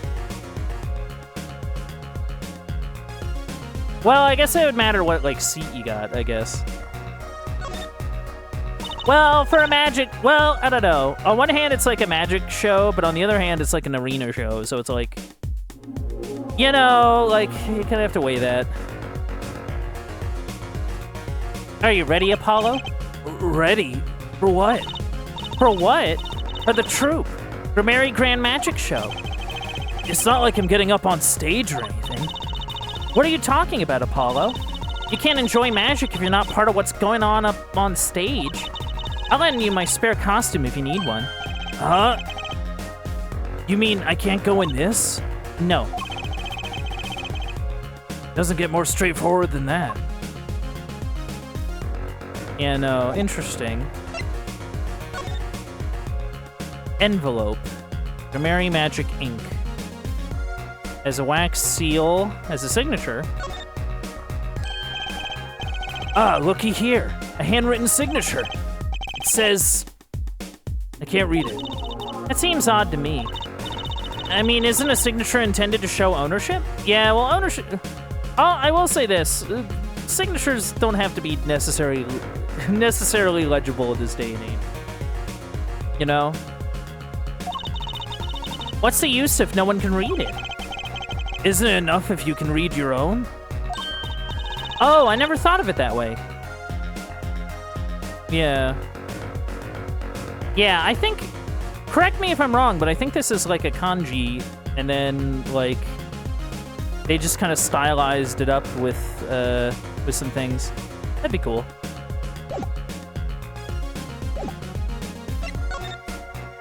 Anyway, tell me about the trial simulation. All right. So what case are you going to use? You really want to know, don't you? Oh, of course I do. I mean, I'm going to be defending, aren't I? If all goes well, then yes.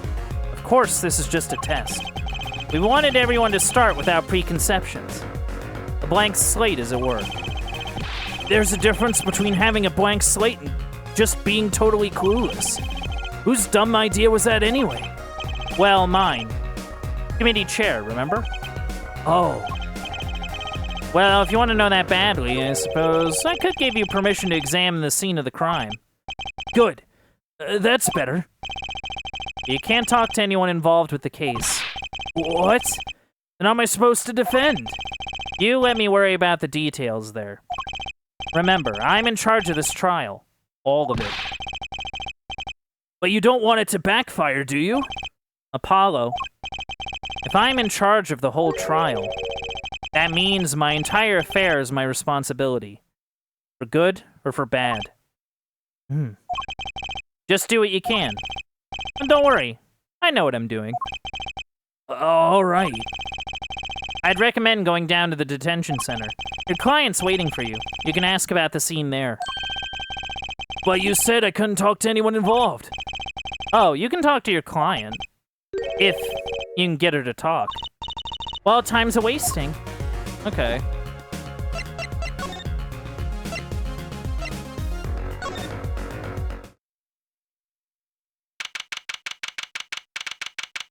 Would she? Yeah, she would be here.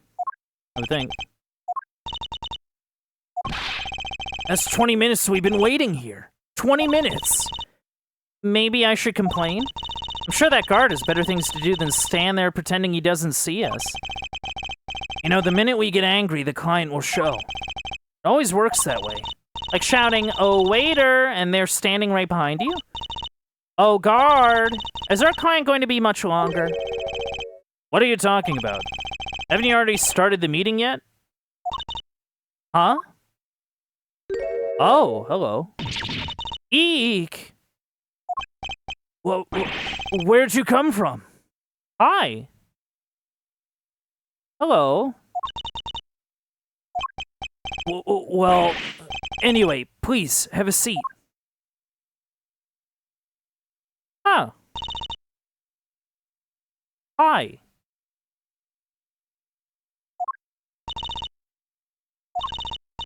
I'm nervous, Apollo. It's the silence. It builds suspense. Why don't you do something, Trucy? You're a magician, aren't you? That's right. Okay. I'm the amazing Mr. Hat. She okay? Eek! She passed out. This magic underwear might have been a better bet. That's magic panties, Apollo.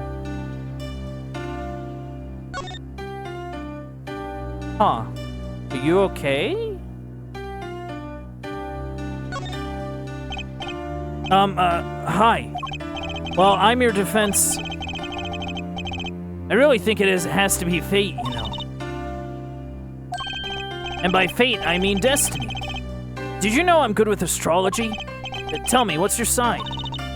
Dude, are you trying to, like, be her defense attorney or, like, pick her up at a bar? What are we doing?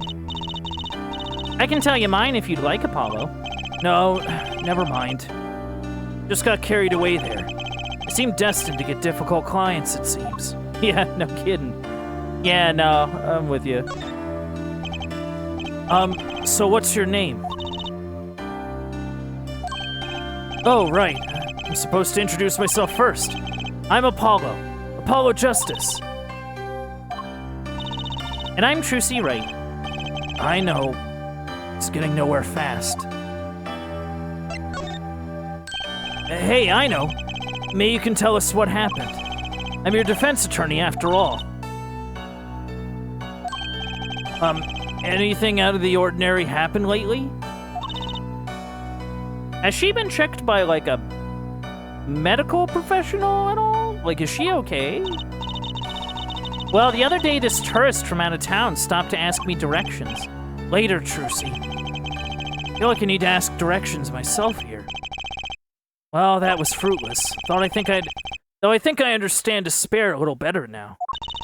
You did good, Apollo. What's this? Look! She's doing her nails. What? Are nails more important than defense? Is that it?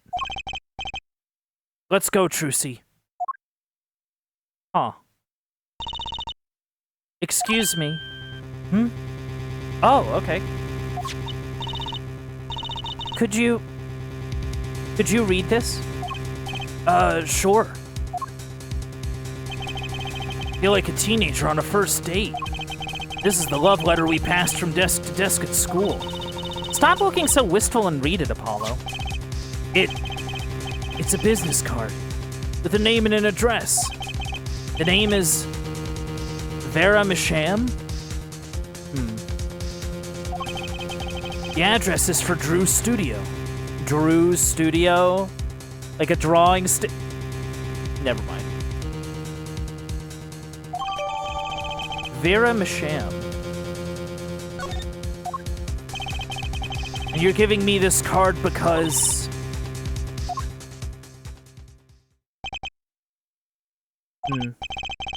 Maybe she... I don't know. It's kind of... I don't know what to make of her, I guess. I don't know. Well, looks like we're finished here. I wonder if Drew's studio is the scene of the crime. Let's go find out. I don't know. Maybe she has like a social anxiety thing. I don't know. Okay, so this is a studio. Okay, this is the scene of the crime, yeah. Wow, this looks like... It looks like a studio. It's like life imitating art. Or maybe it's the other way around. But the tape on the ground there, it's a bit jarring. Yeah. Looks like we found our crime scene. Apollo, look at all those paintings. Hey, don't touch those. It's okay, I'm just looking. Huh. Got a pufferfish, we got a more abstract piece, and we got... Huh? Apollo, look at this one. Looks half finished. You can still see the rough sketch underneath. But that's odd. The rough part doesn't look like the rest of the painting at all. Yeah, good point. That is odd. Yeah.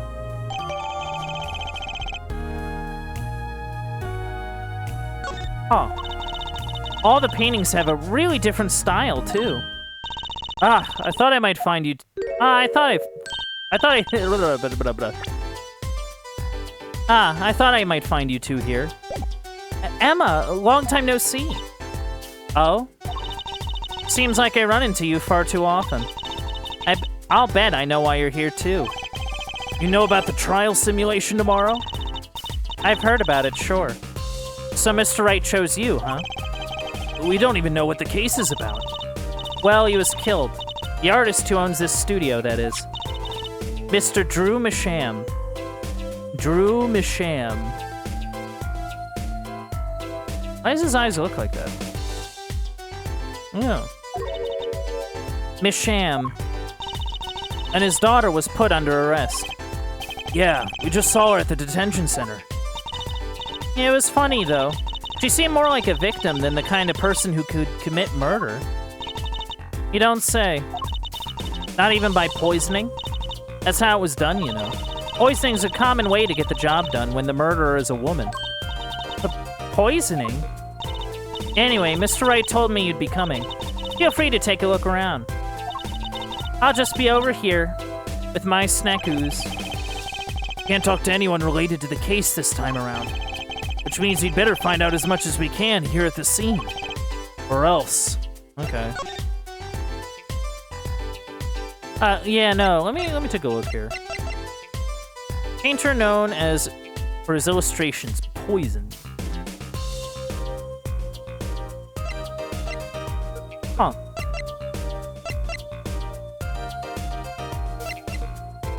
Yeah, I don't know why his eyes are like that.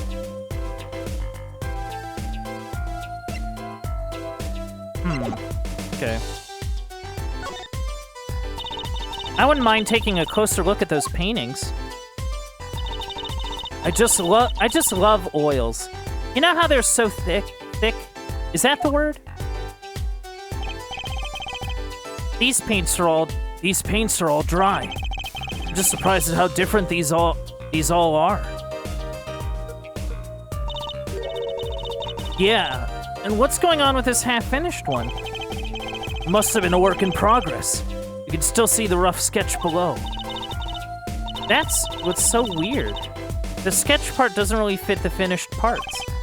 I noticed. That is weird. Let me take a look.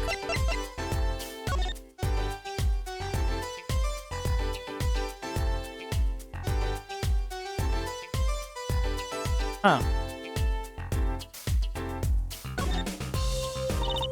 Apollo, look at this painting. You can see the rough sketch. Okay, so that's like the rough sketch, yeah. Oh, looks like it was only half completed. Huh? That's funny. Do the rough sketch and the finished painting look totally different to you? To you too? They do actually. What's that all about?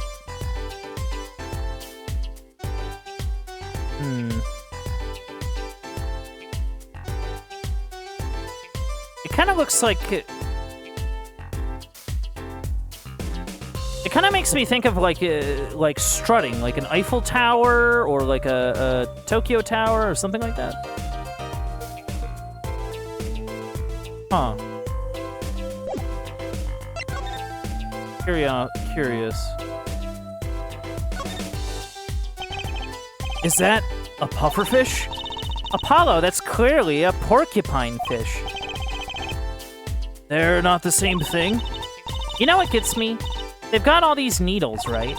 But what's protecting that soft spot on the lower belly there? Nothing. Must remember to keep Trucy away from small, round fish. Huh.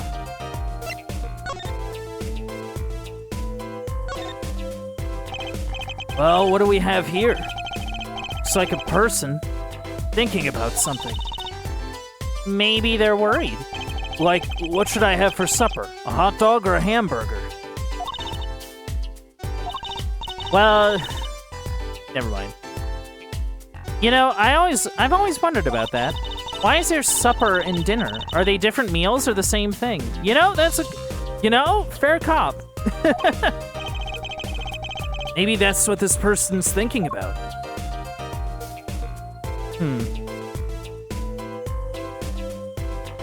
Okay, no, I see. Face, arms crossed. You know, sitting down, arms crossed, leg. Buttocks.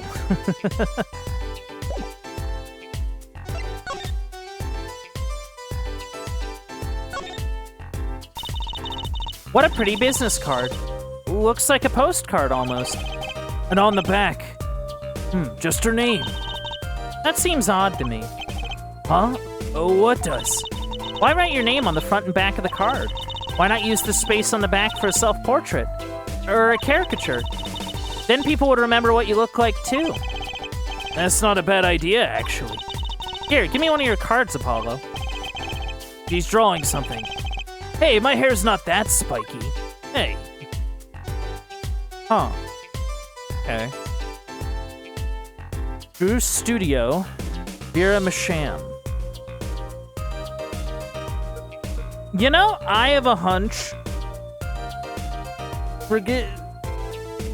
What I'm guessing. See, I guess the question is Vera the only one that's in the studio? Hey, there's a painting hidden back here. Hey, you're right.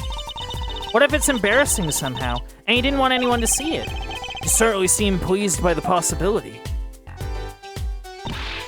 Huh? It's so normal. That's hardly something to get mad about. Huh? What is it, Apollo? Well, doesn't this painting look like... Never mind. Yeah... I better get a professional opinion on this. Notice the large plump. Oh, okay, so that's what that is. I thought it was like a peach or something.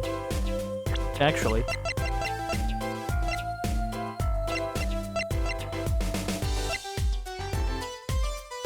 Huh.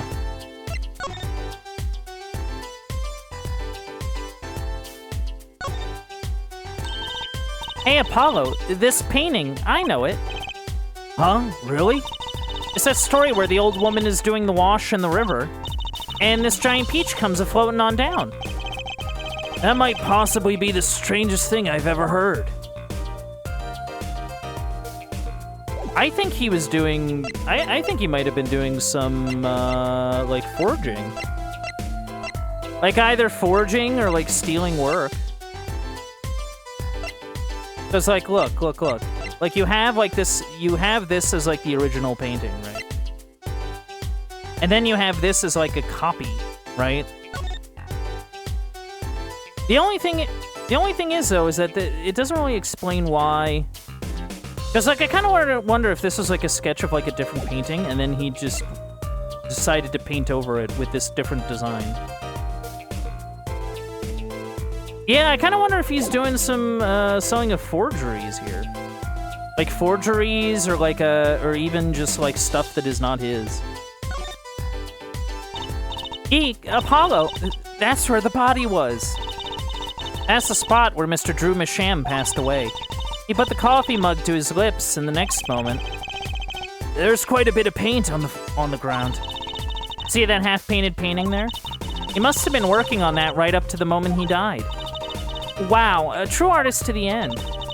Or maybe he started it a year ago and was procrastinating? Ah, that's the victim's coffee mug. Aha! So the poison was in here. This is my first time seeing a real poison mug of coffee. I would hope so. I would hope so too. Poisoned coffee? Not exactly, actually. What do you mean? No traces of poison were found in the coffee. What? You'll have to figure out the rest yourself. I'm officially not on your side, after all. I wonder if it's like the paint. I imagine this coffee cup was for guests to use. Guests? Did the police already analyze this cup too? Not a trace of poison was found on that cup. So the killer was after Drew Masham alone.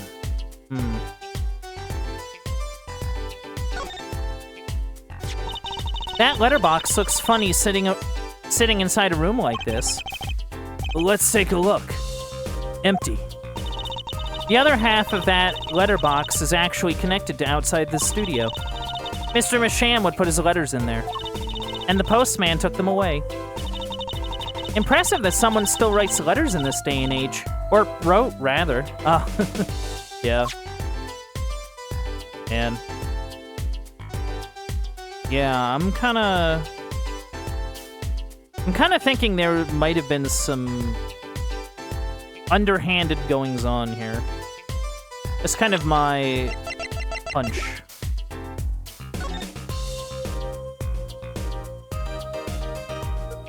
Masham.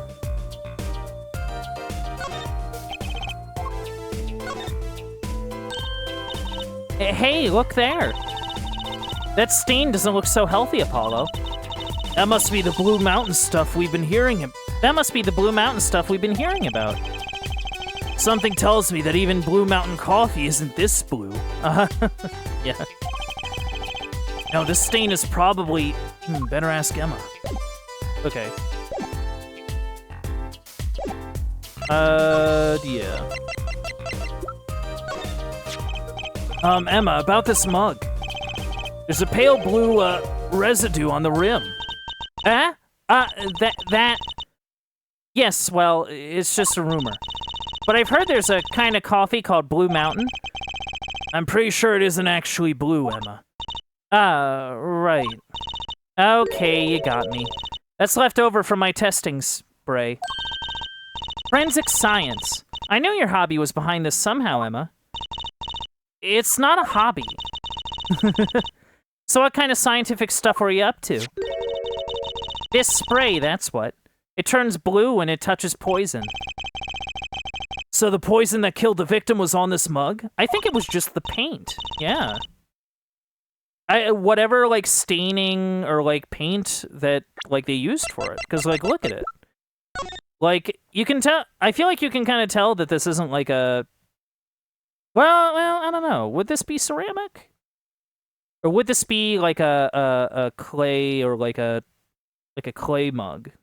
Like, something that you'd, like, fire in an oven and all that. Yeah, I kind of wonder if maybe they used a certain kind of, like, stain or whatever on it. Or, like, some sort of, like, paint or whatever. That was, like, toxic. You know what I mean? So, like, it would make a bit more sense. Because, like, if he's getting, like, his morning coffee in it... I don't know. That's sort of what I'm kind of working off of. The killer applied it to the rim of the mug itself. Wow, science is amazing. Certainly is helpful. Maybe Emma'd be willing to help us out a bit more. You should try buttering her up, Apollo. They say flattery will get you everywhere. Certainly worth talking to her a bit more. Yeah. So, like, what's the deal with this painting? Oh, Emma, I was wondering about this painting here. That one? What about it? What about it? Yeah, what about it, Apollo? Take a closer look at it, both of you. Now look at this one. This is the third painting he was working on. Hey, they're the same. I was hoping you wouldn't find that. You're right, though. Drew Masham was copying this painting. Wow, it's pretty good. Copying a painting? What for? To sell it? I mean, that'd be kind of like the obvious one. So this, Drew Masham was some kind of artist?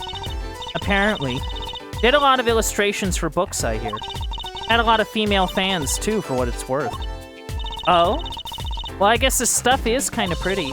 Like that oil painting over there, for instance. Yeah. That wasn't one of his illustrations, actually. Huh? So it was a standalone painting or something? Is that what she means? He was an odd bird, Masham. Hadn't shown his face to anyone until the end. What do you mean, to anyone? He was always locked up here in this studio, apparently. His only connection to the outside world was through letters he'd put in that letterbox there. Letters? Do people still write letters? What do you mean, Apollo? I mean, when was the last time you wrote a real letter? Don't most people use email and stuff these days? Nah, Mr. Masham. Couldn't stand technology, it seems.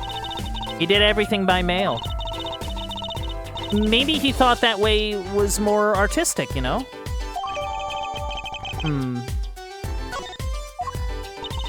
In any case, the only person besides him allowed in here was his daughter, Vera. Oh, you mean the killer? The suspect, please? We took some fingerprints, of course. The only ones found in the room were Mr. Masham's and Vera's, basically. Basically? Actually, last night, Mr. Masham gave an interview to a reporter for the first time. It happened during the interview, apparently. His first interview ever? Could you tell us a bit more about what happened the night of the murder? Yeah. Can you tell us about our defendant a bit? So, this woman, Vera, she's Mr. Masham's daughter, right? Yep. A real sickly girl ever since she was little. Ah, okay. Hardly ever went outside. She did kind of give off a withdrawn sort of aura. Yeah. She was homeschooled by her father, apparently. Oh, God. It was quite a scene when they took her to the detention center. She was screaming about how she'd die if they took her outside. That does sound like a scene. Oh, God. Yeah, no, this victim... I don't know, man. The vibes be bad. In the end, she agreed to leave if she was allowed her good luck charm for company. Her good luck charm? Apparently, she has this charm that magically gives her the courage to go outside. Why can't I ever get a normal client? Because you're in an Ace Attorney game! But why would a shut-in daughter kill her own dad? Hey, don't look at me. So about the poison. It's found to be in his coffee, right? No, not precisely. Not precisely? What does that mean? It means see for yourself, I think. Like I said, last night was the first time someone from the outside came into the studio. I guess mysterious painters who never go outside make for good articles. Hey, it just so happened that he died the night of his first interview? Huh. At around 9 p.m. every night, Vera always made him a cup of coffee. Last night he drank his usual coffee and suddenly became violently ill. And died? She poisoned him on the night of his interview? Wouldn't the reporter see? He wasn't near Mr. Masham when she brought her father his coffee. Oh, hello. Okay. He was checking out some equipment in the back of the room. Supposedly, that's why she didn't notice he was there. There's a reporter who called the police, in fact. Wait, but why is she the suspect? If anyone is suspicious, it's the reporter. Yet the reporter never got near Mr. Masham's coffee. Even Vera acknowledges that. Regardless, I want to know more about this reporter. Yeah. I bet Emma could help us out here. Don't forget, flattery will get you everywhere with her, Apollo. Huh? What are you two whispering about? Well, I was thinking. I mean, what is it we always do when we run into you at a crime scene? What is it we always do scientifically? Ha, you know me too well. Okay. Okay, meaning we can get, scientific now? Oh, I suppose. Just this once. Bring me anything you find suspicious and we'll check it out. Yeah, can I present you this at all, or...? About this painting. Oh, that? Quite good, isn't it? That's not what I wanted to ask you about. You want to examine it? Is that it? I'd be happy to let you if you had a good reason. But without that, sorry. She wants us to do a little footwork on our own first. Yeah. We talked about this one. What about it? What about it? Yeah, what about it? Yeah, no, we went through this dialogue before. Copying this painting. Okay.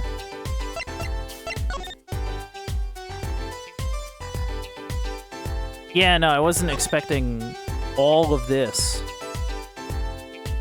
I mean, this makes sense, but all of this is insane to me. Look at all these paints, Apollo. There's so many. He's got, like, 20 kinds of red. We could repaint your suit, Apollo. How about this shade of green? That'll be enough of that, thanks. Yeah, we got, like, a model and a little drawing desk. Let's take a closer look at this desk here. Okay.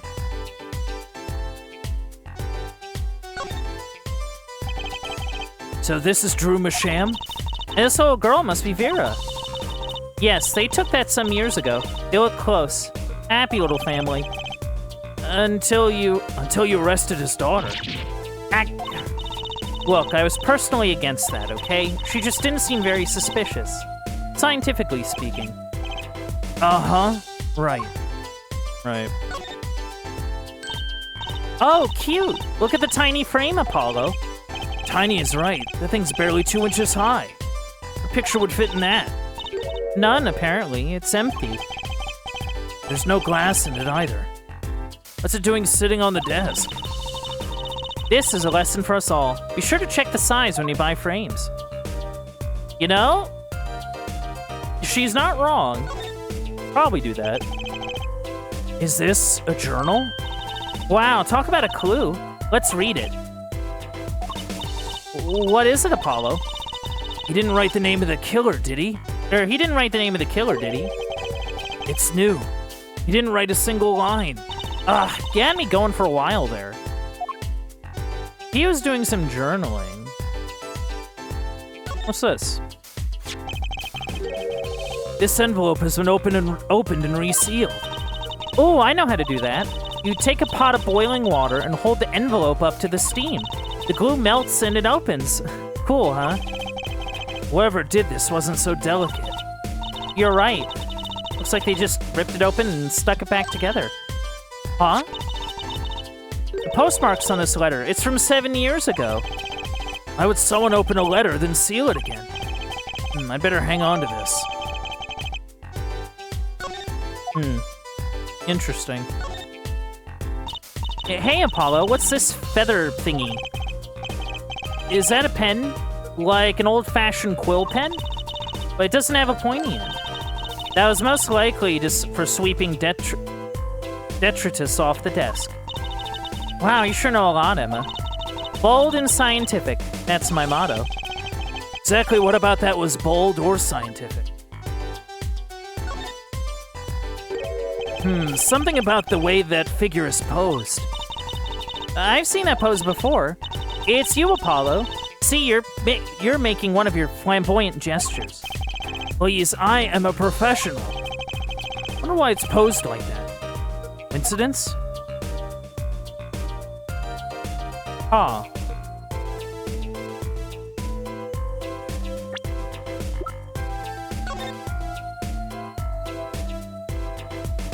Drew Misham. No return address. Apollo, look! It's been opened once here. You're right. Wonder if there's some way we can see what's inside. Should I try to get it open and then stick it back shut? Let's not tamper with the evidence, shall we? We've got a better idea. Emma, let's ask her. Okay. Yeah, let me take a look here. Like, what sort of equipment are we working with here? What is all this equipment here for? It doesn't look very artistic, really. He has everything from a lathe to a laser cutter. Oh, okay. Looks like he was ready to work on metals and wood. And wood, too. Yeah, okay. So that's what this is supposed to be? Like, metal and woodworking? I mean, I guess. Though his equipment's a bit old, to tell the truth. Why would a painter need all this? From the dust, I'd say he hasn't used this stuff for years. Okay, so he might have used to do it, and then no longer. This corner doesn't fit with the rest of the studio. Oh, do you think I could borrow this? I want to cut a quarter in half to make a trick coin. This is a crime scene, Trucy. These cost like 50 bucks at the magic shop. Oh my goodness. We have a computer. Is this desk for painting, Apollo? That would be a drafting table. Yeah, drafting table. You use that for, like, architecture and stuff. Or, like, making drafts, something like that. Drafting? Basically, it's a tool for making precise diagrams. Yeah, that's true.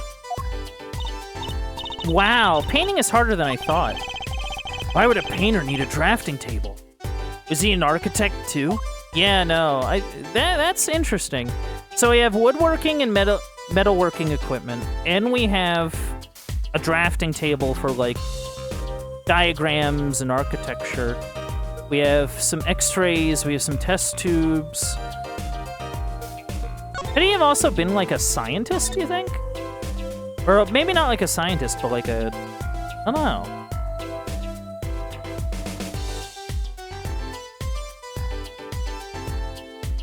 Like, clearly he was doing more than this. It does definitely feel very different. I'm gonna present this envelope. Emma, about this. Oh, that. Yes, why, that's a bright red envelope. It sure is jumpy. Someone opened this, didn't they? My lips are sealed. Your lips are sealed? That's a first. You mean you know what's inside the envelope? Sure. I read it after all. You mean you were the one who ripped this open? Ha! Please. I would have steamed it open. But she did sneak a peek at it, apparently. Know that I have a powerful weapon on my side. Weapon? Yes, the use of tools. Highly specialized tools for information gathering. Tools I wouldn't mind getting my hands on. You should try flattering her, Apollo. They say a little praise can open big doors. Never heard of that one, but it's good at a device. Let's try talking to her some more. About that envelope we found. I was wondering if you could help us out with that tool you were mentioning. Okay, so I talked to her enough. Okay. You want to know about my tool, do you? It's called an X-ray analyzer. X-ray, like the X-rays you get at the dentist? That's right. At least that's what I call it. Huh? It has a real name, but it's much more complicated. The X-ray specialization. Something. How am I supposed to remember all that? So basically, it lets you see inside things like envelopes? That's right. You're sharp, Trucy. But it's a bit more complicated than that in practice, of course. Actually, to tell you the truth, I'm not really sure how it works scientifically. Can I try it out, Emma? Please? Oh, I suppose. Of course, I've already checked out everything suspicious myself. Alright, let's give it a spin, Apollo. What are you doing? Oh, just seeing if I could see through your hair. But it's like lead. Point that thing at me anymore and it might all fall out. Then I wouldn't need an X-ray machine to see through it. Let's just get down to business, shall we? Right. Let's test it on a sample first. It just so happens that I have a lottery ticket here. Oh, okay. Huh. Okay. You set the sample on the device like so. I don't see anything. Patience. There's no need to get all antsy. Look at the right side of the screen. That's the layer view of the envelope. Layer view? You got it set to display the outside of the envelope now, see? Actually, it's quicker to just have you give it a try. Turn that dial there for me, would you? Okay. Wow, very cool. That's right, that's how you choose what depth you want to scan. Hey, I got something. See? That's how you can read the letters on the ticket inside. Cool, huh? Except I can't read them. Just turn the dial a little more. Yeah. What you have to understand is that a sheet of paper isn't really flat at all. When you zoom in that much, you see that paper is like a bunch of hills and valleys. Wow, really? This X-ray device uses a beam with a wavelength of only 0.05 microns. Yeah, no, this is pretty rad. It breaks cards down into thin layers so it can only show what's written on that layer. I'm not entirely following you. What good is it if you can't read anything? That's why we go on to step 2. Try rubbing the image a bit, if you would. Rubbing? Like going over the... Oh, okay.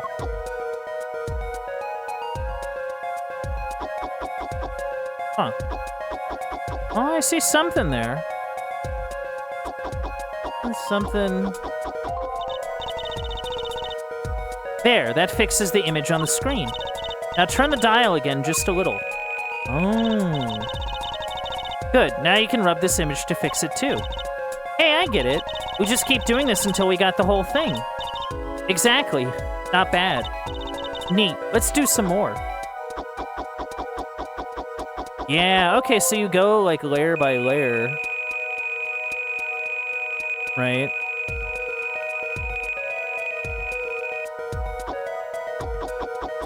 Yeah, this is sweet. Hold on. Yeah, it's a loser. Oh, hold on.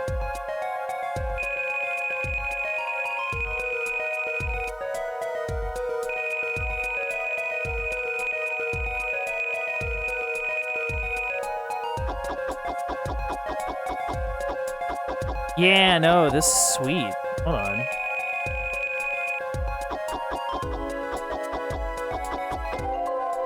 Yeah, no. Okay, let's print this one out.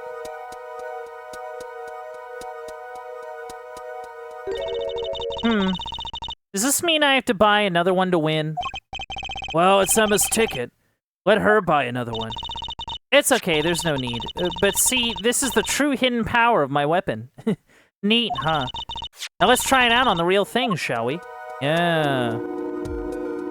No, this is cool. This is cool. Okay. Yeah, I'm kind of looking for anything that would, like...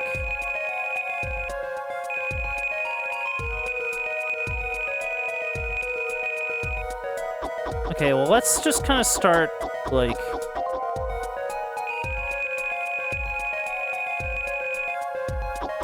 Okay, we're getting some stuff. We're getting some letters. That's good. Seat. Designed. $100,000. Yeah. Mr. Drew Masham. I've posited the $100,000. It's designated account. Please send receipt once... Yeah. It's like some sort of letter.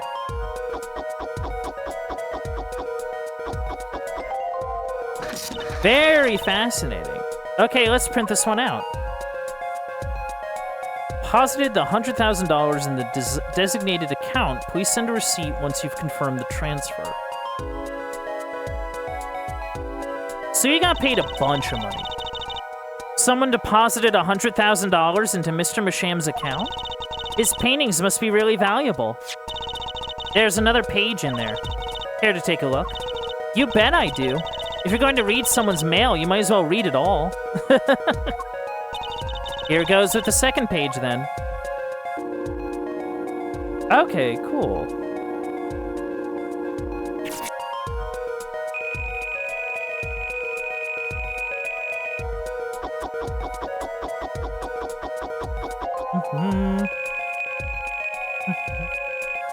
Ba-di-da-da-da.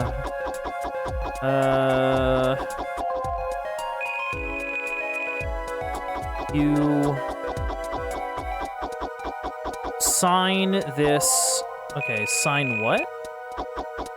Sign the papers and send an enclosed envelope with the enclosed stamp within 3 days. Oh.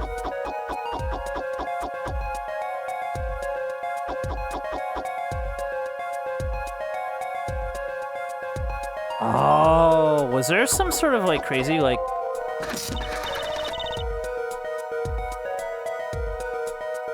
I kind of wonder if there was, like, some kind of, like, bright, like, blackmail stuff going on. Okay, let's print this one out.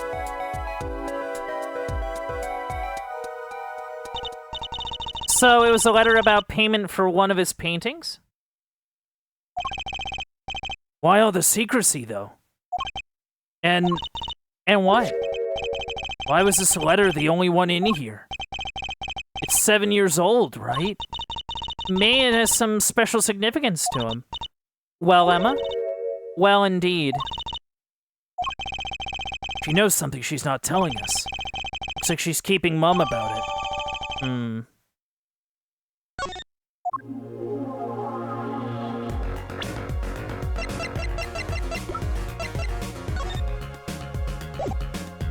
Yeah.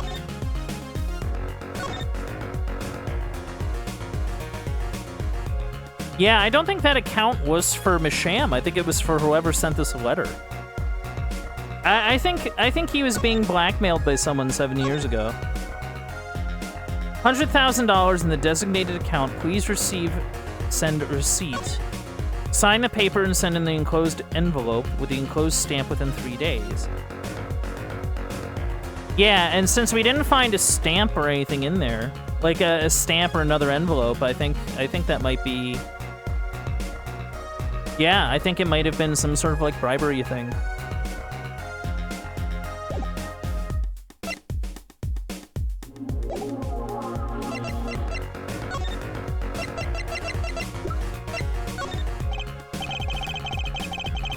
Okay.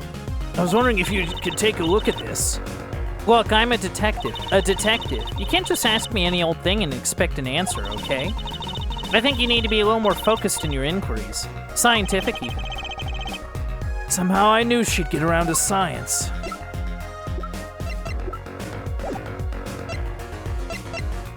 Yeah, I'm gonna look around maybe a little bit. Do like a bit of a sweep.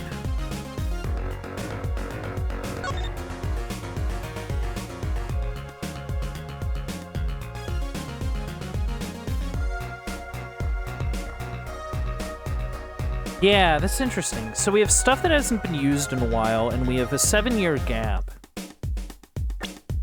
Hold on.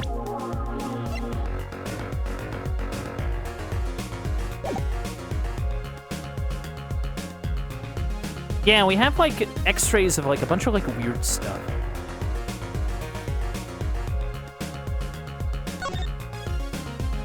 I wonder. Hold on. Okay, well, we'll, I think, get back to you.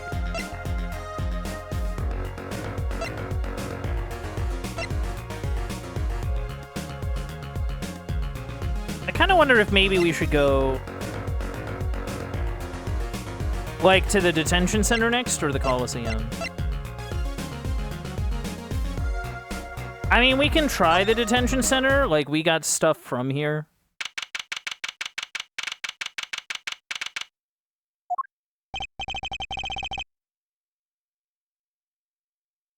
Ah, you're here to see Vera Misham? Yes, that's right. She's in the medical office at the moment. Medical office? Is she okay? She's just lying down. Said she didn't feel so good. Okay. I'm sorry, but I can't allow any meetings at the moment. Most annoying client ever. Guess you should come back. Okay, well, that's something. Alright, well, let's head to the Coliseum. We got nothing else going on.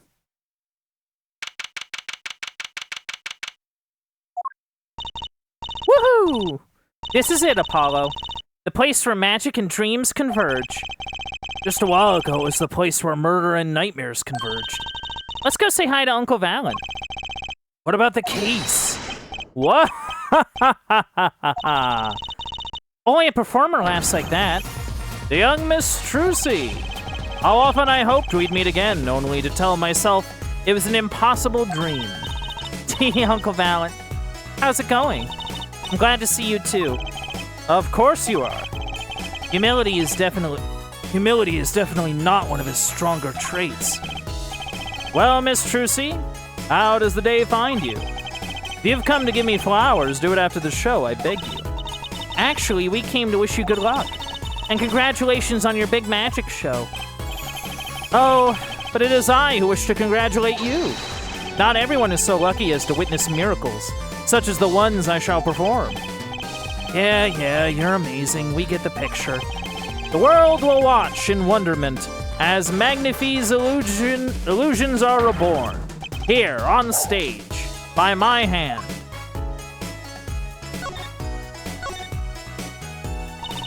Everyone's talking about the big magic show. Is it true that the Grammary miracle is back after a 7-year absence? Miss Trucy, I must apologize. This show and this honor should have been his. Daddy. My co-magician in training, Zach Grammary. If that terrible thing hadn't... It's okay. Your father was a great magician, Trucy. If he were alive, then I, Valen Grimeri, would have been proud to stand upon this stage as his assistant. Thanks, Uncle Valen. Oh, that's nice. You know, I'm happy you're doing the show. To think we get to see the great Magnifie's illusions again. She really is looking forward to this, isn't she? I mean, like, dude, she dresses like a magician. She's into magic. Let her be into magic. Man. My mentor, the magnificent Magnifie Grimeri, was a true deity among magicians. A creator god who gave birth to magic and illusions that defied our very imaginations. I was so little when I last saw one, but I still remember his shows. He did wheelies in a sports car through the air above the audience, and then sped off to outer space, faster than the speed of sound. I'm guessing that memory was a bit embellished. For 7 long years, the world has been waiting for a miracle to match his. As heir to the Grimeri Troupe's secrets, it falls to me to provide one. It is my God-given destiny. Yes, you, Nameless Face who speaks for the nameless masses. How can I help you? If the world was waiting, why did you hold off for 7 long years? Yeah. Okay. So I think it seems as though this magician-y stuff is going to be linked to the artist stuff. The year gap being the same, I don't think is a coincidence. It appears the lad is uninformed. Perhaps you've heard of the magic known as law, which governs our land? I have, though I'm not sure it qualifies as magic. Yeah, fair. The performance of Magnifie's miracle was impossible. A certain law prevented it for 7 years, but no more. Wait. Hold the phone. You're saying that the magic trick... Hold on. Let me see if I'm reading this right. The performance of Magnifie's miracle was impossible because it was against the law. And for 7 years, it was against the law. What? Yes, his trick was illegal. Okay. Okay. You gotta explain this to be valid. 7 years. The phrase sure likes to pop up, doesn't it? And why was that? A little matter called performance rights, Miss Trucy. Okay. Tell me about performance rights. Can you tell us about these performance rights? Magnifie's magic relied on an incredibly innovative idea. A trick, if you will. That trick was considered his property, and as such was protected by property laws. Oh. So, like, okay, so IP rights for magic tricks. Right? Basically, that seems to be the idea. Intellectual property, maybe? Yeah, no, I was just saying, intellectual property, yeah. Magnifie knew this and bequeathed it in his will. To one person. You mean him? Yes. Miss Trucy, it was your father. Zach Grimeri was the inheritor of the Grimeri miracle. Daddy.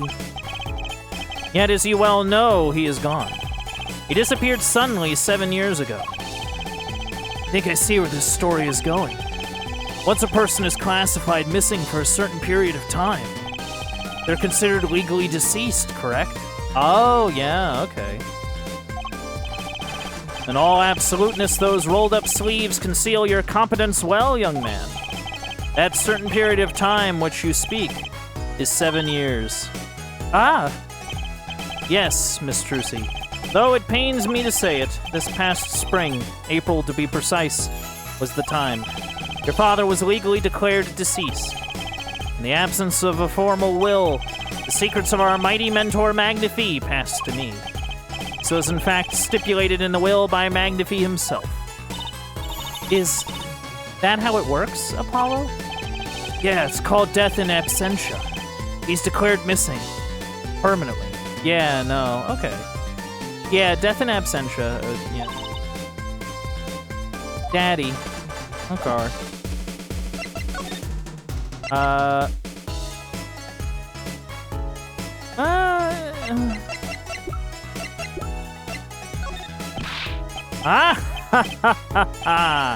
challenge, is it? You want me to make that disappear?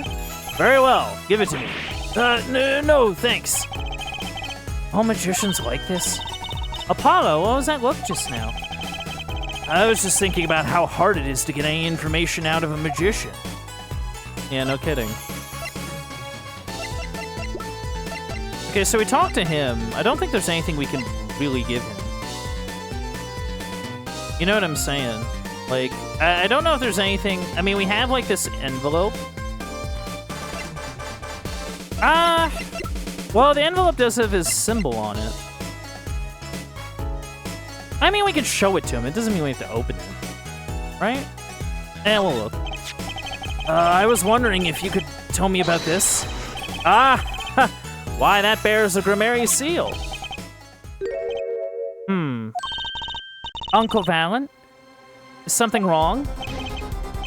Oh, hold on. Interesting reaction. Trucy, where did you get this? Daddy gave it to me. Your daddy? My partner, Zach Grimary? No, my other daddy, Phoenix Wright. Why now? Why would your Lord Daddy... Lord Daddy? It's kind of stretching the whole archaic thing a bit. Lord Daddy. Also, nice frame there, bud. This signature upon the back. You recognize it? That belongs to none other than Zach Grimary. What? Daddy signed this. Might I be so bold as to open it? I'm sorry, but I can't let you do that.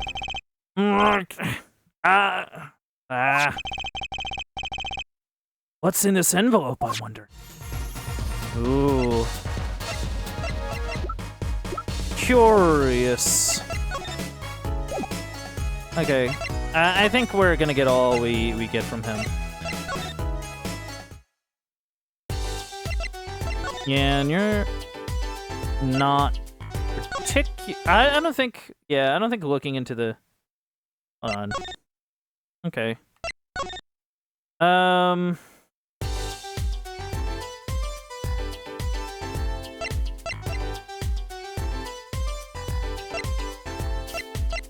Maybe there's some, I don't know, maybe there's something that we missed?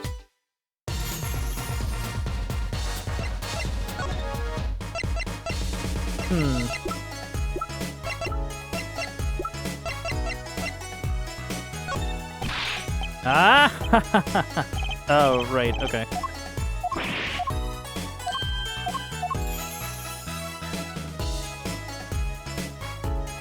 Okay, I feel like this guy's not gonna be helpful. To me, it's something that I, like, missed, like, here.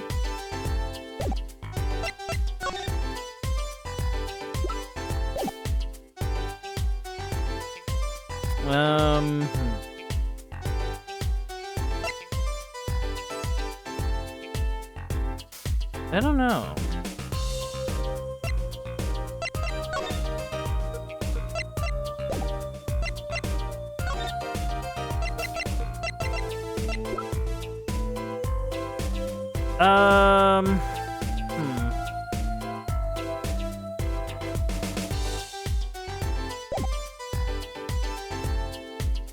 I mean, maybe there's something I'm missing?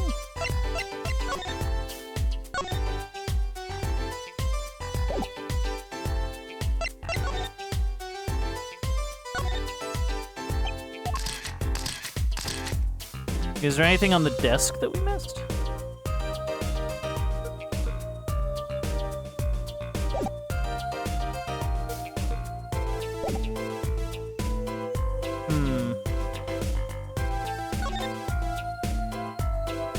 We have a computer, and we have that, and we have all this. It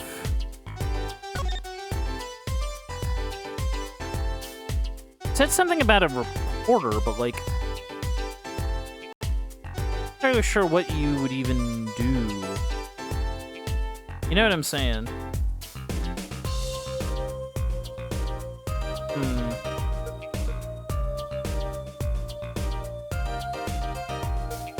I don't know.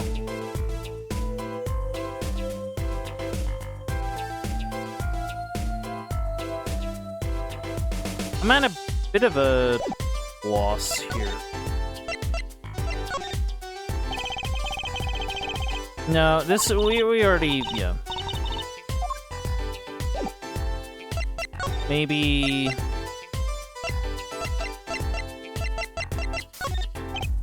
Emma. Oh wait, no.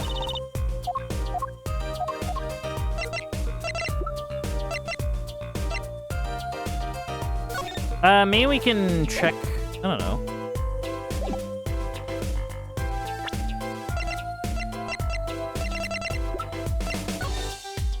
Something.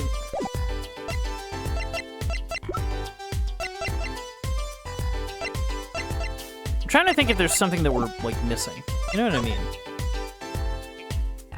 Like if there would be something that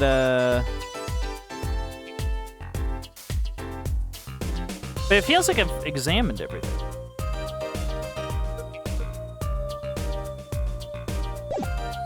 I mean, maybe I can present the... Yeah.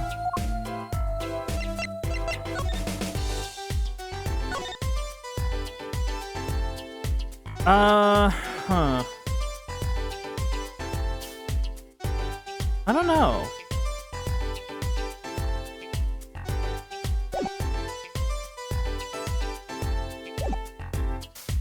I feel like I'm at a bit of a loss as to what I should be doing. I mean, maybe we do have to go, well, no, because we went back here. There was nothing.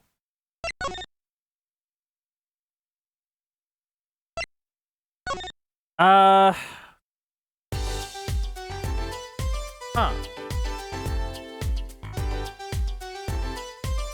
Yeah, I'm just kind of stumped about.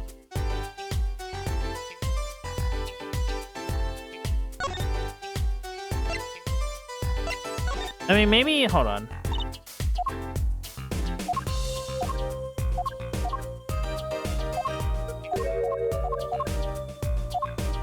Yeah, she talks about a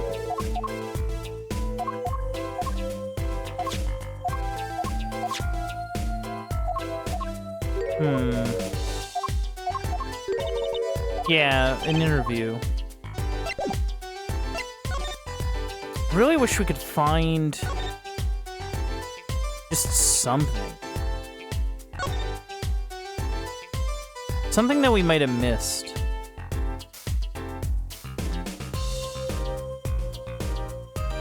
You know what I'm saying?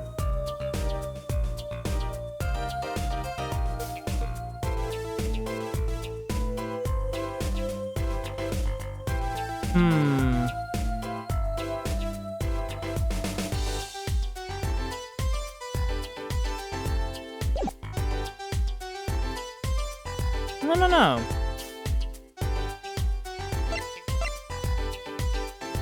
I'm just kind of at a bit of a... I'm just a bit kind of confused, I guess.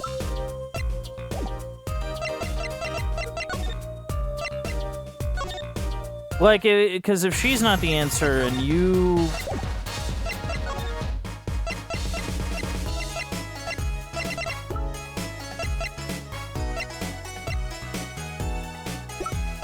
Like, I don't really have anything to show him. Okay, can we, like, go back to the agency? Oh, okay. You're about... I feel like you won't be really useful at all.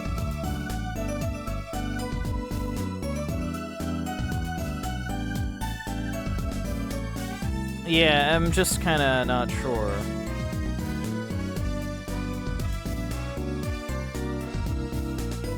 You know what I mean?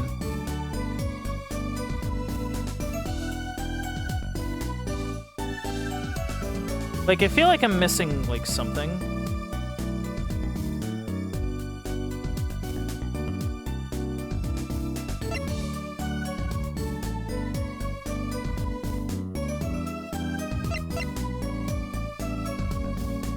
I don't know.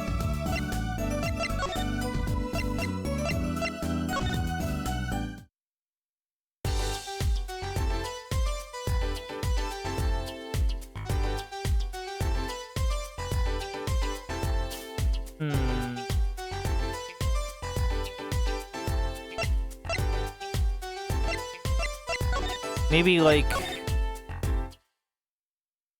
No. Oh.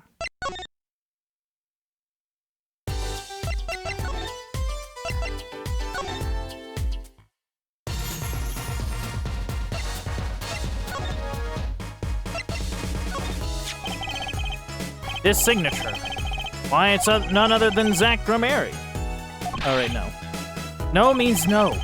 Kuzi's father didn't want us to open it yet. Your Lord Daddy, why? What could be in this envelope? I feel like I'm just not... There's something I'm not understanding, I think. I'm not sure.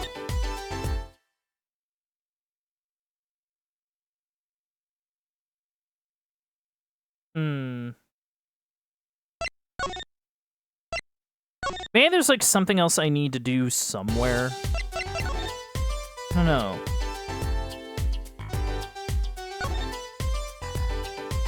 There's something I'm clearly missing. You know what I mean?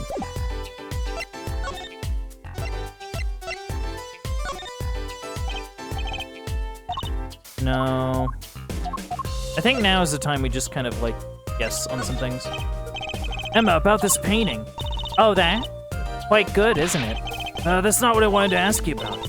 You want me to examine it, is that it? I'd be happy to let you if you had a good reason. Without that, sorry. Oh, yeah.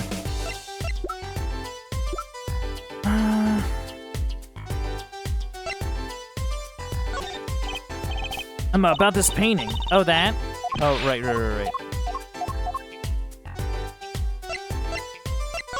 Right.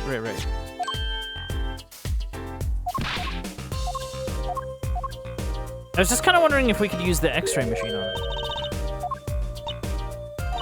You're right, though. Yeah, copying the painting.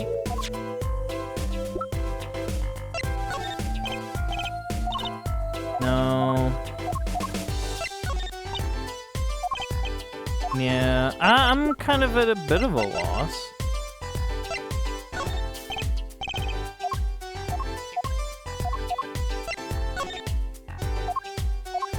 Yeah, I don't know what I'm missing here. Like, if it's not anything I can present her or nothing to talk to her about, then it must be something that I'm just not seeing, like, in the, like, examine room. Right? Like, that would be the issue. Unless it's, like, the desk, but... Yeah, I feel like we've kind of looked at everything. Am I crazy? Am I, like, missing something? What am I missing?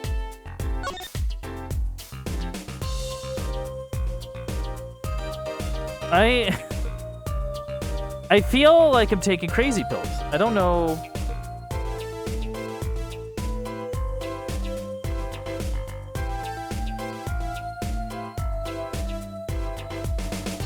Like, I just don't know where to get this dumb card. Or whatever. Or just, like, anything, right?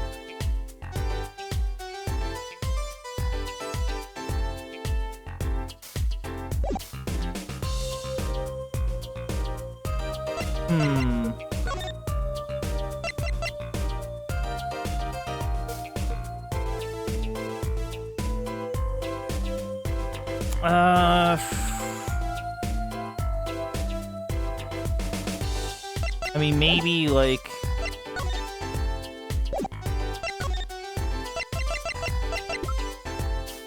Can we do, like, more, like, forensic-y stuff? Emma, about this mug. There's a pale blue... Yeah, residue. That... Well, yeah, well, that's just a rumor. I've heard that... Oh, right. Forensic science. This spray, that's what. It turns blue when it touches poison. Yeah. May Emma be willing to help us out a bit more? You should try buttering up her up, Apollo. About the poison analysis. Oh, okay, so this is what I had to figure out. I was afraid you were gonna ask about that. See, this solution is used to test for anthraquinine.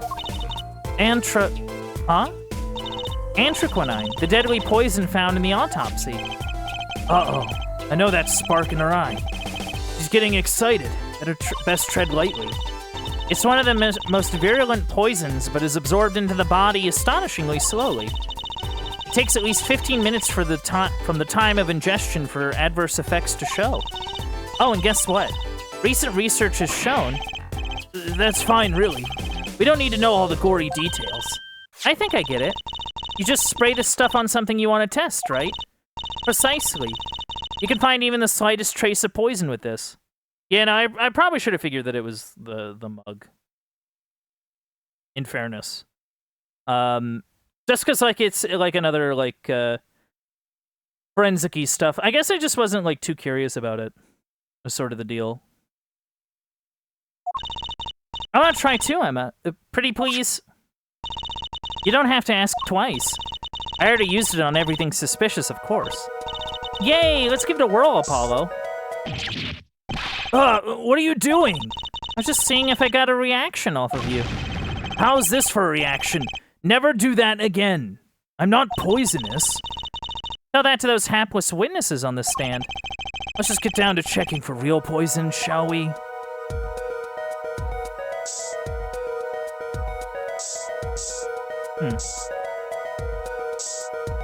Oh, no?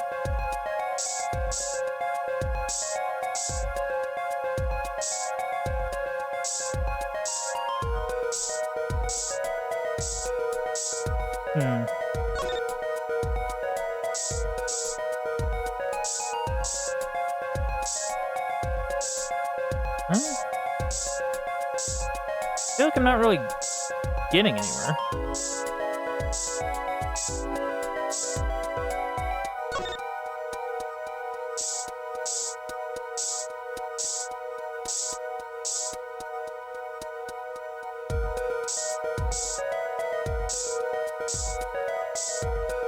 Am I stupid?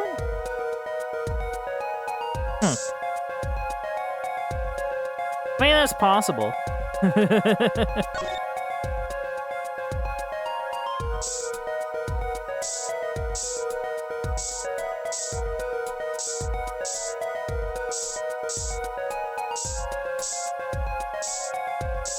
Yeah, I really am not...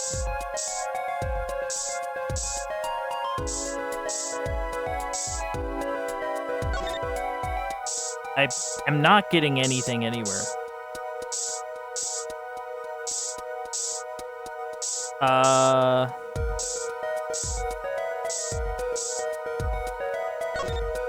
I stupid? Too bad, no reaction there. I'm sure Emma checked out all the likely spots. Wait a second. What is it, Apollo? Did you spray that little desk over there? I don't think so. The spray probably can't reach that far, you know. Let's check it out just to be sure. Oh, okay.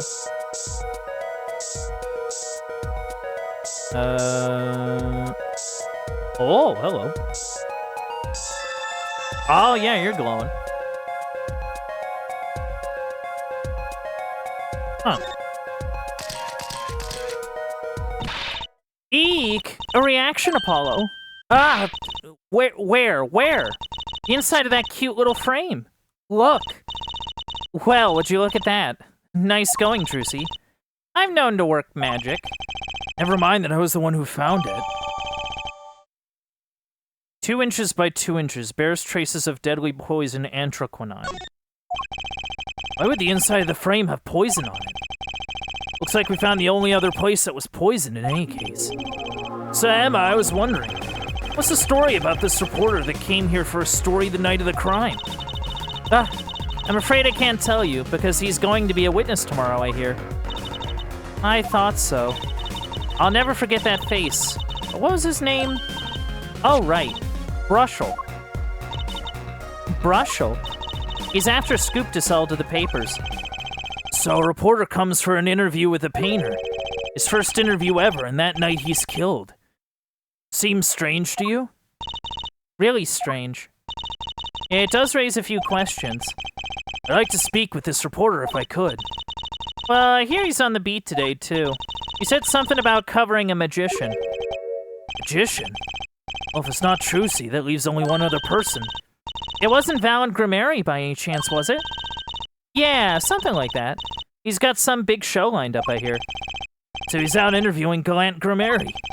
Looks like I'll be heading out to the Coliseum again sooner than I thought. Here, I'll give you that reporter's card if you want. Okay. Let's take a look at it.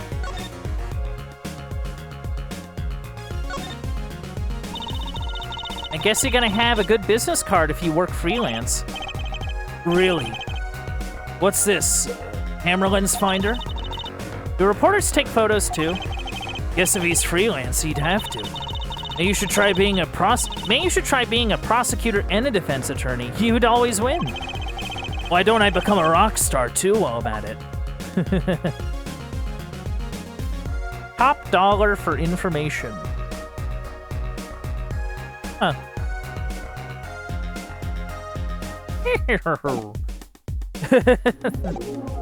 Okay, so maybe Valent would have some sort of idea.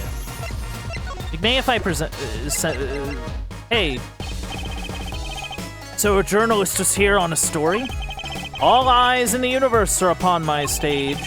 All pens seek to commit its mysteries to paper. His name was Brushel. Brushel. Brushel.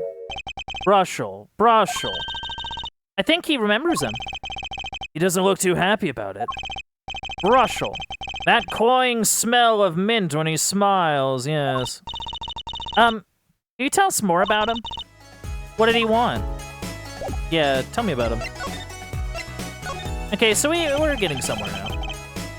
A man by that name called on me just now. Just now? Valent's vision is always toward tomorrow. Valent's feet step always forward. That is all. That's all. That's all very confusing. I'm to perform a big magic show, yes? I wanted someone to cover it. Yet he had ears only for that incident. That incident? In any case, I requested that the rapacious reporter remove himself. So a painter has died. What of it? It is but a footnote in the footlights compared to the magic of Grimeri. Uncle Valent, do you know where the reporter went? I recommended he visit that place popular with penalized perpetrators. The detention center? He was a rude individual. Might I see that card? Sure. Oh, he would tear apart my respectability? I will tear apart him. Oh, hey, he tore it up. What the heck? Oh, here it comes, Apollo. Uncle Valent's big magic trick. Is he going to fix the card? Sure, that qualifies as big magic. Yeah, no, he tore it up. What happened to the big magic? Ah! Is it not more miraculous for it to stay ripped? Really? He must have really not liked that journalist. Now the time has come when I must return to make my prestidigitation preparations. By your leave, Miss Trucy. Thanks, Uncle Valent. 3 days from now, make ready for a miracle. What do you think that journalist is after? Why did Valent react like that to this envelope? I think it's time to pay the detention center another visit. Yeah. Okay, so we at least have something going now. We might get a chance to talk to a journalist, at the very least. See what he's been digging up. I think I hear what you're saying. We're all doing it for the money. End quote. No, not at all. Looks like someone's already meeting here. Maybe that reporter? Oh, hi. Hello. Hi. Kind of freaking me out there, bud. That's okay. Hey there. How you doing? Who might you be? Sorry, we didn't know someone was already here. I'm Apollo Justice, attorney at law. Talk about a nervous monkey. You? You're Justice? You? You know me? Do I know you? Of course I know you. Stares down witnesses on stand till they spill beans, end quote. That's not true. What's he writing? Are you a reporter by any chance? Woo! You're Trucy. Am I famous? Oh yeah. Trucy Wright hates carrying a bag. Puts everything she owns in her panties, end quote. Eek, that's so not true. Just hold on to your breeches there. I'll wrap up this interview in a jiffy. Interview? So, guard, I think I know what's going on here. Guarding rooms is my life. What else could I possibly need? End quote. No, how many times do I have to tell you this? Look, I've got work to do. You deal with them. Did you come here to interview the guard? Ooh-wee, what a pickle. Accused wouldn't talk, had to interview someone or go plumb crazy, end quote. Huh. I should have guessed. Where's my manners? Name's Brushel. Spark Brushel. I'm not picky. Journalist just closes eyes, writes, end quote. What's that nauseatingly strong mint smell every time he grins? Yeah. Until you've been interviewed by me, you don't know what thrilling is. Wild romp through crossroads of mayhem madness, end quote. I can see that. He's writing something again. Well, if he's a reporter, maybe he knows something. Yeah, maybe you do know something. So, Mr. Brushel, you're a journalist? Me? Look, let's state one thing for the record here. Yes? I'm the interviewer. You understand, yeah? I'm the one asking the questions here, end quote. Okay. For instance, you think a movie director watches movies? Well, I think he probably does. Exactly. I knew you'd understand. Huh? What a strange person. So, the night of the murder, you were at Drew's studio? Who, me? Look, let me state one thing for the record. Yes? I may look calm and collected, but I'm busy. Real busy, always on the road. Journalist always buys one-way tickets, never looks back, end quote. I can understand that philosophy, but you want to know the thing about one-way tickets? Once you use them, they're gone. All because you have to give them to the guy at the airport. True enough, but don't they give normal tickets away too? Exactly, see, it's the same thing. What is?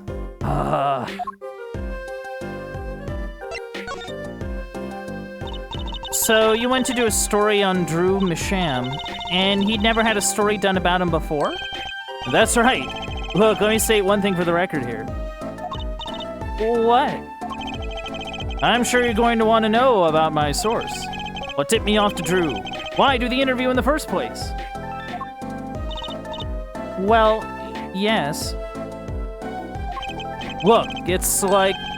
oh, I got it. Say there's this burger joint with fabulous ketchup. You think the burger guy's going to tell me where he got it?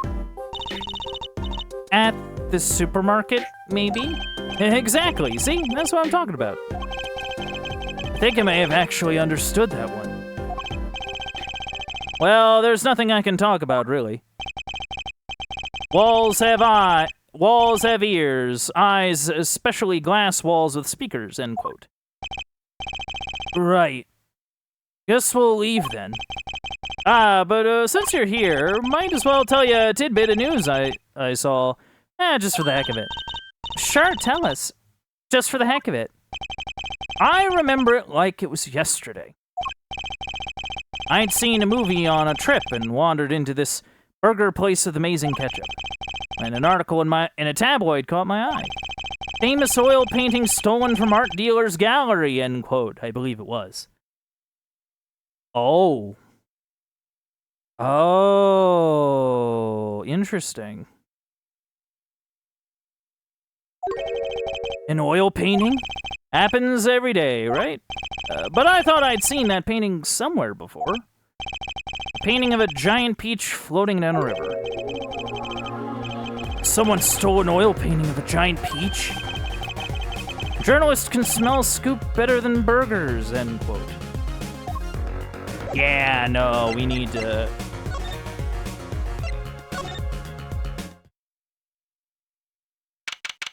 Yeah, no, he was totally doing some forgery stuff. Like, he has to, right? Like, cause like, that's clearly what's going on here. There's the hidden painting's the real one, and the one on the board is the fake one. It's the forgery. You sell it, claiming it's like the real thing. Yeah. But how'd it go? Find anything out? Actually, there was one thing I wanted to check with you. What's with that scary face you're making? What's with the I know something but I'm not telling face you've got going, Emma? Emma, about this painting. Oh, that? Yeah. I guess she wants us to do a little footwork on our... Wait, no. Oh, right, you gotta do like this, right. This painting came from behind the dresser. Ah, yes, so? It was stolen, no? I was hoping you wouldn't figure that out. You think you could tell us a bit about this? I suppose. It's what you think. Drew Misham was a forger. I knew it! Okay. That's why the styles are all, like, completely different from each other.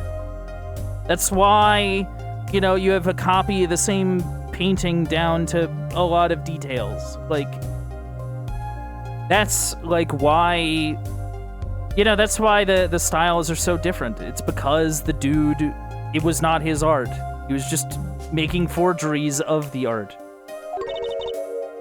A forger? Yeah, no.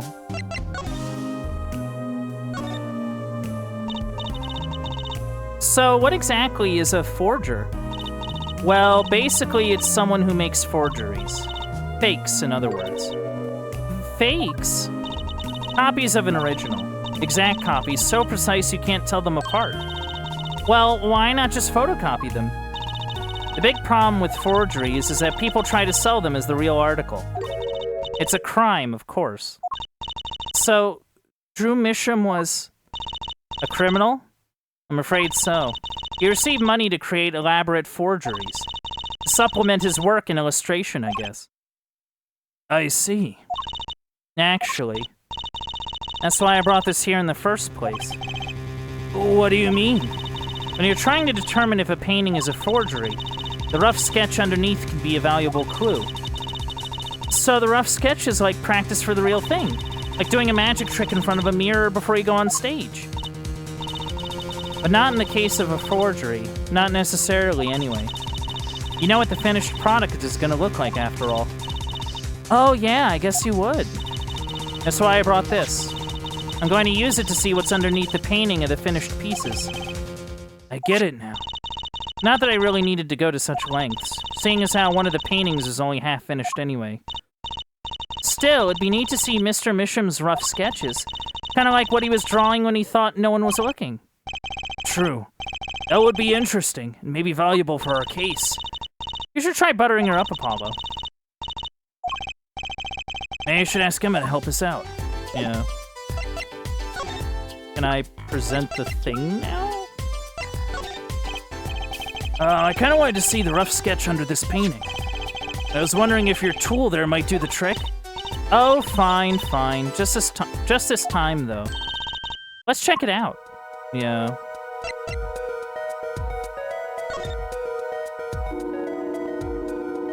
Huh, alright. Well...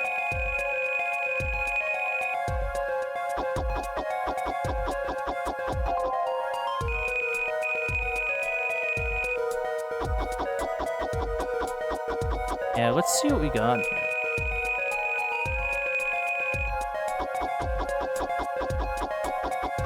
Looks like a lot of nothing.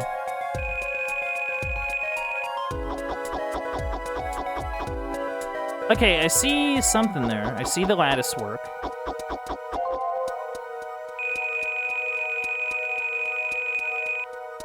What are the... Oh.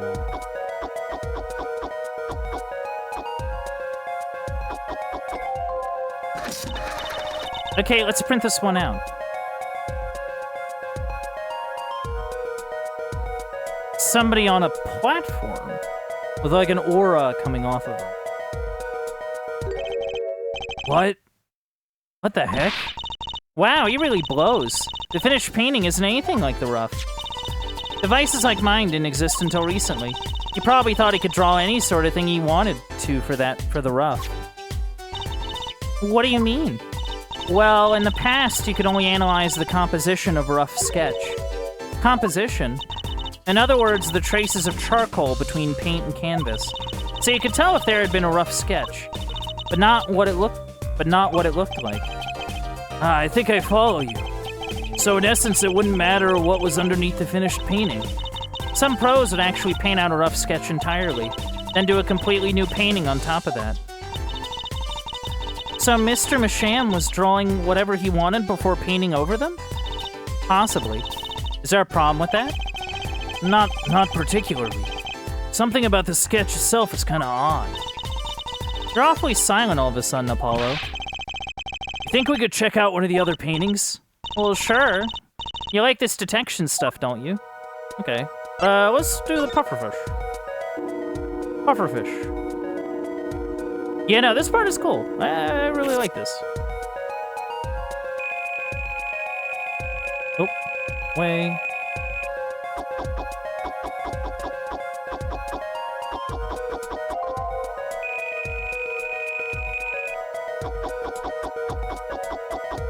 Looks like something.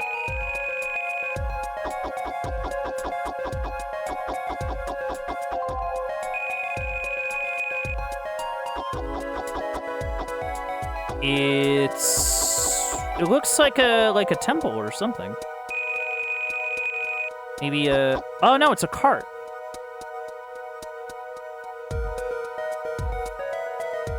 Wait.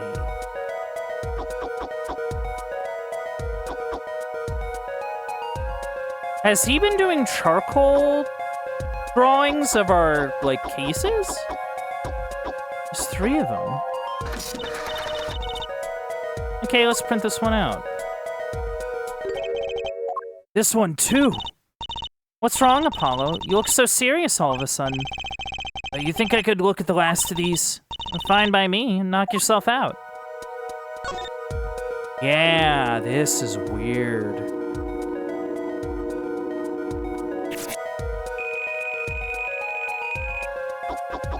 That's very strange.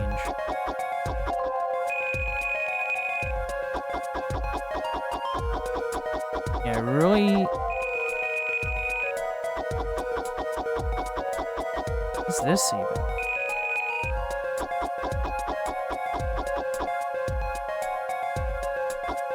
It's like... That's the hand of cards! Yeah! From, when we defended Phoenix.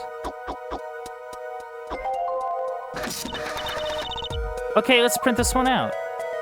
That's nuts. What the heck is all of this? I hesitate to ask why you're getting so excited. You sure your device isn't leaking some kind of strange radiation? Trucy, look at these 3 sketches. You notice anything?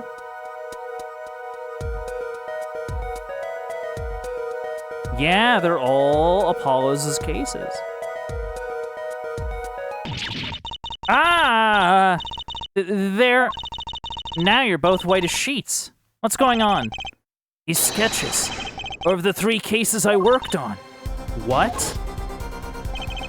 The murder in the poker room at the Borscht Bowl Club. The dead man pulling the noodle stand. And then the events that transpired during the Governor's concert. What could it mean? How could he have drawn those things? And why? That's what I want to know. Wait, is Drew Masham your father? Give me a break. Does that seem even remotely possible to you? I never even heard of any Drew Masham before. I haven't even seen a picture of him. There were my cases, drawn on his canvas. Every single one of them. It couldn't have been a coincidence. Just who was this Drew Masham? What did he have to do with me? Yeah, that's crazy. Yeah, that's interesting. Okay, I'm kind of picking up, I think, some things. Has something to do with this case 7 years ago, and like, I don't know. Didn't Phoenix say something about like leaving lawyering 7 years ago or whatever? Like, what was like his deal? What happened with him? There's something about like fake evidence. Is that why he had? I wonder if Masham was like the fake evidence guy. You know what I mean? Like, he was the guy behind, like, fake evidence or whatever. Like, people would go to him, you know, for, like, art forgeries, but also with, like, the X-ray scans and, like, the metalworking and the woodworking and all that. Like, I kind of wonder if he was, like, in charge of, like, well, not in charge, but, like, he was, like, the guy where it was like, hey, if you needed to fake something, I'm your guy. I wonder if that's the case. Wait, no, I did say.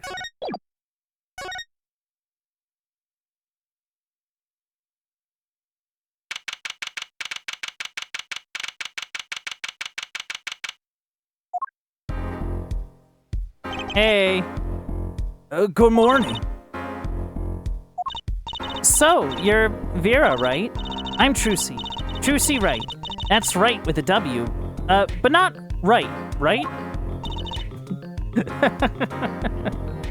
They're still doing that joke. I love that. We're on your side. You can tell us anything. Please? Good morning. She speaks. Not bad, not bad. I think you do better with a little smile, you know? You're so pretty.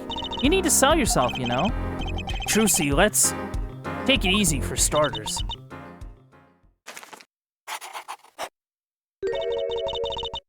Thank you for taking my case. Oh, she drew a little happy face. So she's happy. Okay, okay. So she's very, like, withdrawn, very kind of, like, sheltered, I guess.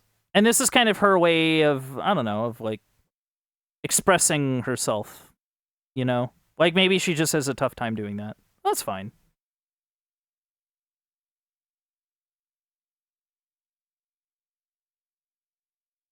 Yeah, no, I took another drink there, my bad. Whoop. Okay.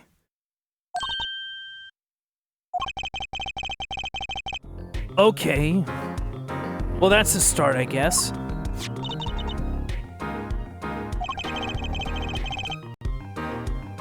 There she goes with the nail polish again.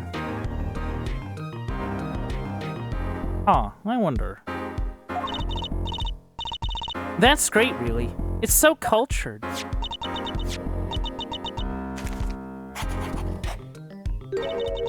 Want to try? Ooh, really?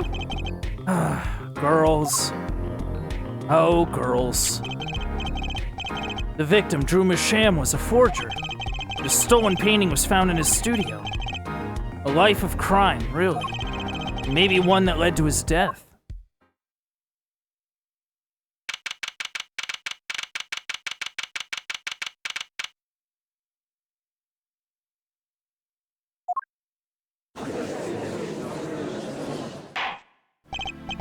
Well, we will now begin the trial of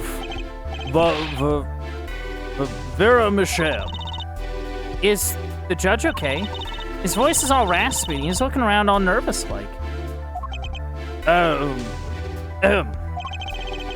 Repercussions of today's trial will most likely be felt for a long time, and may indeed alter our legal system forever.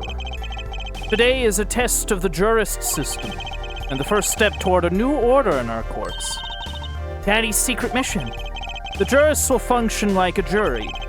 It is hoped their inclusion will help the courts to better reflect the people's will. Why aren't there any jurists in the courtroom? 3 closed-circuit cameras watch this courtroom at all times. The jurists have access to everything that transpires. Jurists, Judge Well and Judge Cool. Now see here, Prosecutor Gavin. I was going to say that. My apologies, Herr Judge. Jurists, today, judge today's trial coolly, if you would be so kind. The jurists are unbound by the letter of the law. They don't affect the trial with evidence, but by their feelings. We're about to find out just what effect they're going to have. Very well. Very well, Prosecutor Gavin. The details of the case, if you would. The victim is the painter Drew Misham. He was killed in his own studio. His coffee was poisoned. By whom, you ask? By none other than the defendant Vera Misham. There wasn't any poison in the coffee. Achtung. Someone has been doing their homework. Indeed, poison was not present in the coffee, but on the mug itself. The mug. Residue was found on the rim, I see. The autopsy report describes the manner of our victim's death. The court accepts this as evidence. Okay. According to this report, the victim's death was caused by anthraquinone poisoning, a chemical compound that does not occur naturally. Lethal dosage is a mere 0.002 milligrams. Okay, so it's like really deadly. Okay, so I guess my idea about it being like part of the finish might have been off. Well, yeah, it was probably off. A touch of anthraquinone in the body is the touch of the Reaper's scythe. Very well, Prosecutor Gavin. You may present your witness. I have for you today a simple man for a simple case. A man who witnessed the murder in its entirety. That journalist, no doubt. The witness will state his name and occupation. Right. Well, for starters, my name's Spark Brushel. My job is a lone observer of the world. In other words, a freelance journalist, right? If you don't mind, I'd like to state something here for the record. Yes, Mr. Brushel? I dislike conclusions, specifically the aspect of jumping to conclusions. Preconceptions make Spark sandbox of endless desert waste, end quote. But you are a journalist. You said so yourself yesterday. Well, that's true, yes. But you must understand, I stand before you today a man with a dream. I'm offering you my testimony in exchange for exclusive rights to the story. Scoop turns Mr. Brushel into that Mr. Brushel, end quote. Let's hear your testimony then, shall we? Simple case, eh, Gavin? Me, the jury's still out.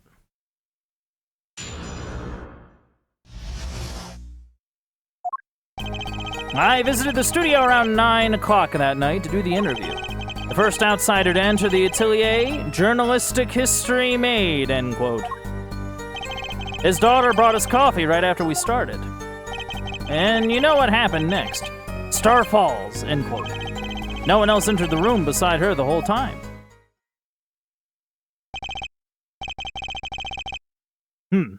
That does sound like a simple case. Unless you were the one who poisoned him. What are you saying, Judge? Need I remind you the cameras are rolling today? I felt the need to be a bit dramatic. You didn't do it, did you? Me do a thing like that? Come on, that's like newsmaker making the news, end quote. Or even contemporary witch hunt, end quote. I know. Wild accusations rock courtroom, end quote. Rock indeed.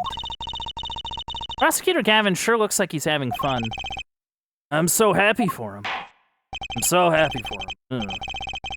Very well. Mr. Justice, your cross-examination, please. Well, yeah. Journalistic history made. His daughter brought us coffee right after we started. I'm gonna press this. Just because, like, it's very vague. He's like, you know what happened, you know, what happened? What's this about a star falling?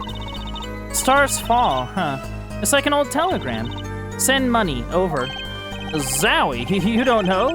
That's like a journalism code word. An important personage passed away. Star falls, get it?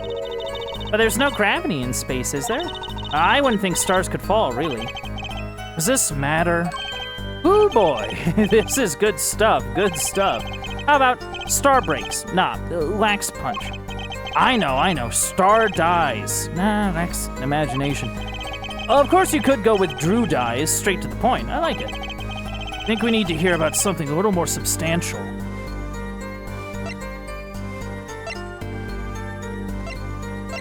Yeah, tell me about this. Yeah, tell me about the coffee. You say Mr. Masham had the coffee too. Did you actually see him drink the coffee? Of course. He who sees it wins, but he who says it wins bigger, end quote. I live in a man sees dog eat dog and writes about it world. Yet? I guess I can't say I saw him drink it, really. He had one so-called sip, if that. Man puts lips to mug, drinks, end quote. That poison is quite virulent, I hear. My stomach did a so-called somersault, since I gulped down that coffee without so much as a second glance of it. Wait, maybe something's there, some kind of so-called trick. Anyone want to venture a guess, for the record? Does this guy have a pause button? Well, Mr. Justice, you find that testimony valuable.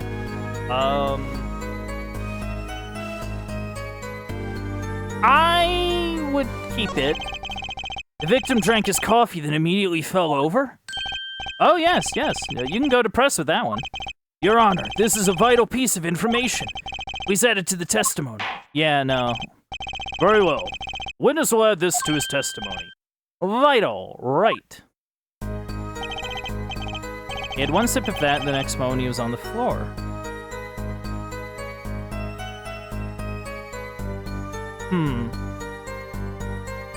That doesn't seem... No, that doesn't seem right. 9 to 9:30. There's like a 30-minute gap there. I could have swore they said something about the poison being... Like, I think Emma said it. Like, Emma said something about the poison being a bit more... Or a bit not that crazy. Objection! You know what I have a problem with? A particular property of the poison used. Anthraquinine. Oh? Prosecutor Gavin was quite clear about the poison. A lethal dosage of 0.002 milligrams paralyzes the central nervous system. If you drank that, even you, Mr. Justice, would be reduced to a quivering pile. Why are you using me as an example? Unfortunately, we weren't told everything. There was a vital omission in Prosecutor Gavin's information. An omission? Anthraquinine is as virulent as he says. Death doesn't come upon ingestion. Not immediately. That's because anthraquinine is slow-acting. Slow-acting? What? According to one forensic scientist, it's one of the most virulent poisons, but is absorbed into the body astonishingly slow. It takes at least 15 minutes from the time of ingestion for adverse effects to show. If we suppose that the moment Mr. Masham sipped the coffee was when he sealed his fate, then he would still have time left to enjoy his last cup of joe. Look at his model. Order! What's the meaning of this? If what the defense says is correct, why that contradicts the entire testimony we've just heard. Well, Mr. Brushel, anything to say on the record? Slow acting. SLOWACT. It was virulent, all right. Even then, it had already begun digging its claws into the journalist. He's working on a scoop. It's Brushel, yeah? Herr Brushel. Let's take a trip back down memory lane. Huh? Did the victim really die the instant he took a sip? Think it over. This is vital. You know what I think? I think that was a not-so-subliminal suggestion, end quote. I admit it does cause a problem if he died when you say he died. I would be forced to say Auf Wiedersehen to my simple case, and you would be forced to say farewell to your article. Come again? You can't write a story based on conjecture, can you? And as the case drags on, other reporters will pick up the scent, and you'll be forced to kiss your exclusive scoop goodbye. Scoop.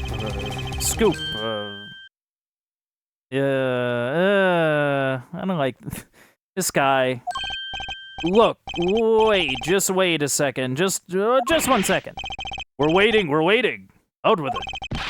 I think I just recalled a so-called important detail. A revival of recollection, end quote. A story's survival, end quote. Attorney utterly confused, end quote. Actually, I did notice something when I visited the studio. I'd heard of poison that takes its sweet time, see? But not what I've been saying for the last few minutes, apparently. Mr. Brushel, are you saying you noticed something that explains what happened? You bet I am. The antidote for a poisonous contradiction, end quote, you might say. Or I still have no idea what you're talking about, end quote, I might say. I figured it out, but only after an in-depth interview. See, thanks to my journalism skills, I know who poisoned that coffee. Oh. Order! As far as I can tell, the witness is standing by his testimony that Mr. Masham died the instant after he drank. Of course I'm standing by my testimony. And I dream of exclusive rights to this story. I suppose it was too much to hope for. What was? Of course he wouldn't choose a simple case, not him. Him? Phoenix Wright. Who else? Achtung, Herr Brushel. Report for us if you would. What is it that you noticed? Yeah, so I guess Phoenix did choose Gavin as well, which is interesting. This court is a critical trial of the jurist system. I'm afraid no room for doubt is permissible. You will testify to the court about what you noticed.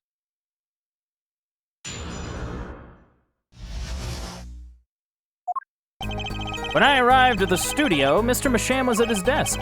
He seemed to be writing a letter, but he quickly sealed the envelope. I thought nothing of it at the time, of course. Now that I think about it, what if he was writing a suicide note? A suicide note? Yes, he had this look on his face. Man's face inscrutable as a quadratic equation, end quote. Suicide? Poor Mr. Misham. That means Vera's innocent.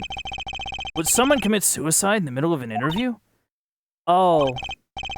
Very well. You may begin your cross-examination. Yeah, I think we're gonna have to figure out that cross-examination next time, because we're about at the time.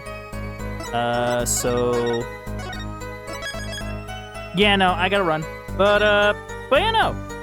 Very, very interesting. Very, very interesting case. So Phoenix chose the case for testing out this trial, and of course it's one that's gonna probably be a little crazy. And it's related to him, no less. Because, like, we're assuming that this, like, magician is involved, and, like, Trucy is, like, Phoenix's kid, kind of. Like, he's her, like, stepdad, I guess. But yeah, no, lots of interesting twists, turns, and all that good stuff. I don't know, who's alive? Who is live? Good question. I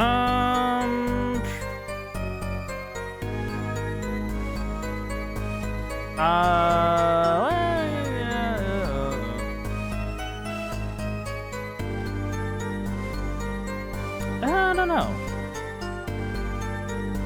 Well, hold on.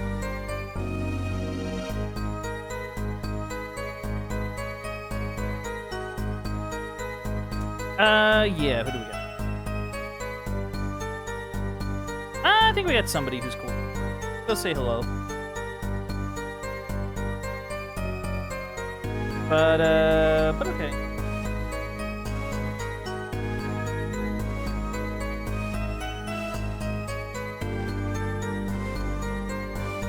Well, hold on. Yeah, no, it'd be fine. But you know, go say hello. But, you know, thank you for coming out. I really appreciate you. And I think without further ado, I'm gonna roll it over now to the aftermath. So what did we learn today? We learned that, hold on. I'm sorry, something kind of sort of broke. We learned that, I don't know, that sometimes you just gotta deal with, weird journalist guys. We also learned that, this series has an obsession with, putting up cases that also have something to do with something that happened years and years and years ago. We also learned that, I apparently raided without, but you know, thank y'all for coming to the stream. I hope everybody, sorry, I'm super, like, frazzled. Yeah, no, check out the YouTube VOD channel, check out the, the Blue Sky, and I hope to see you all next time, yeah? Yeah. Totally fine.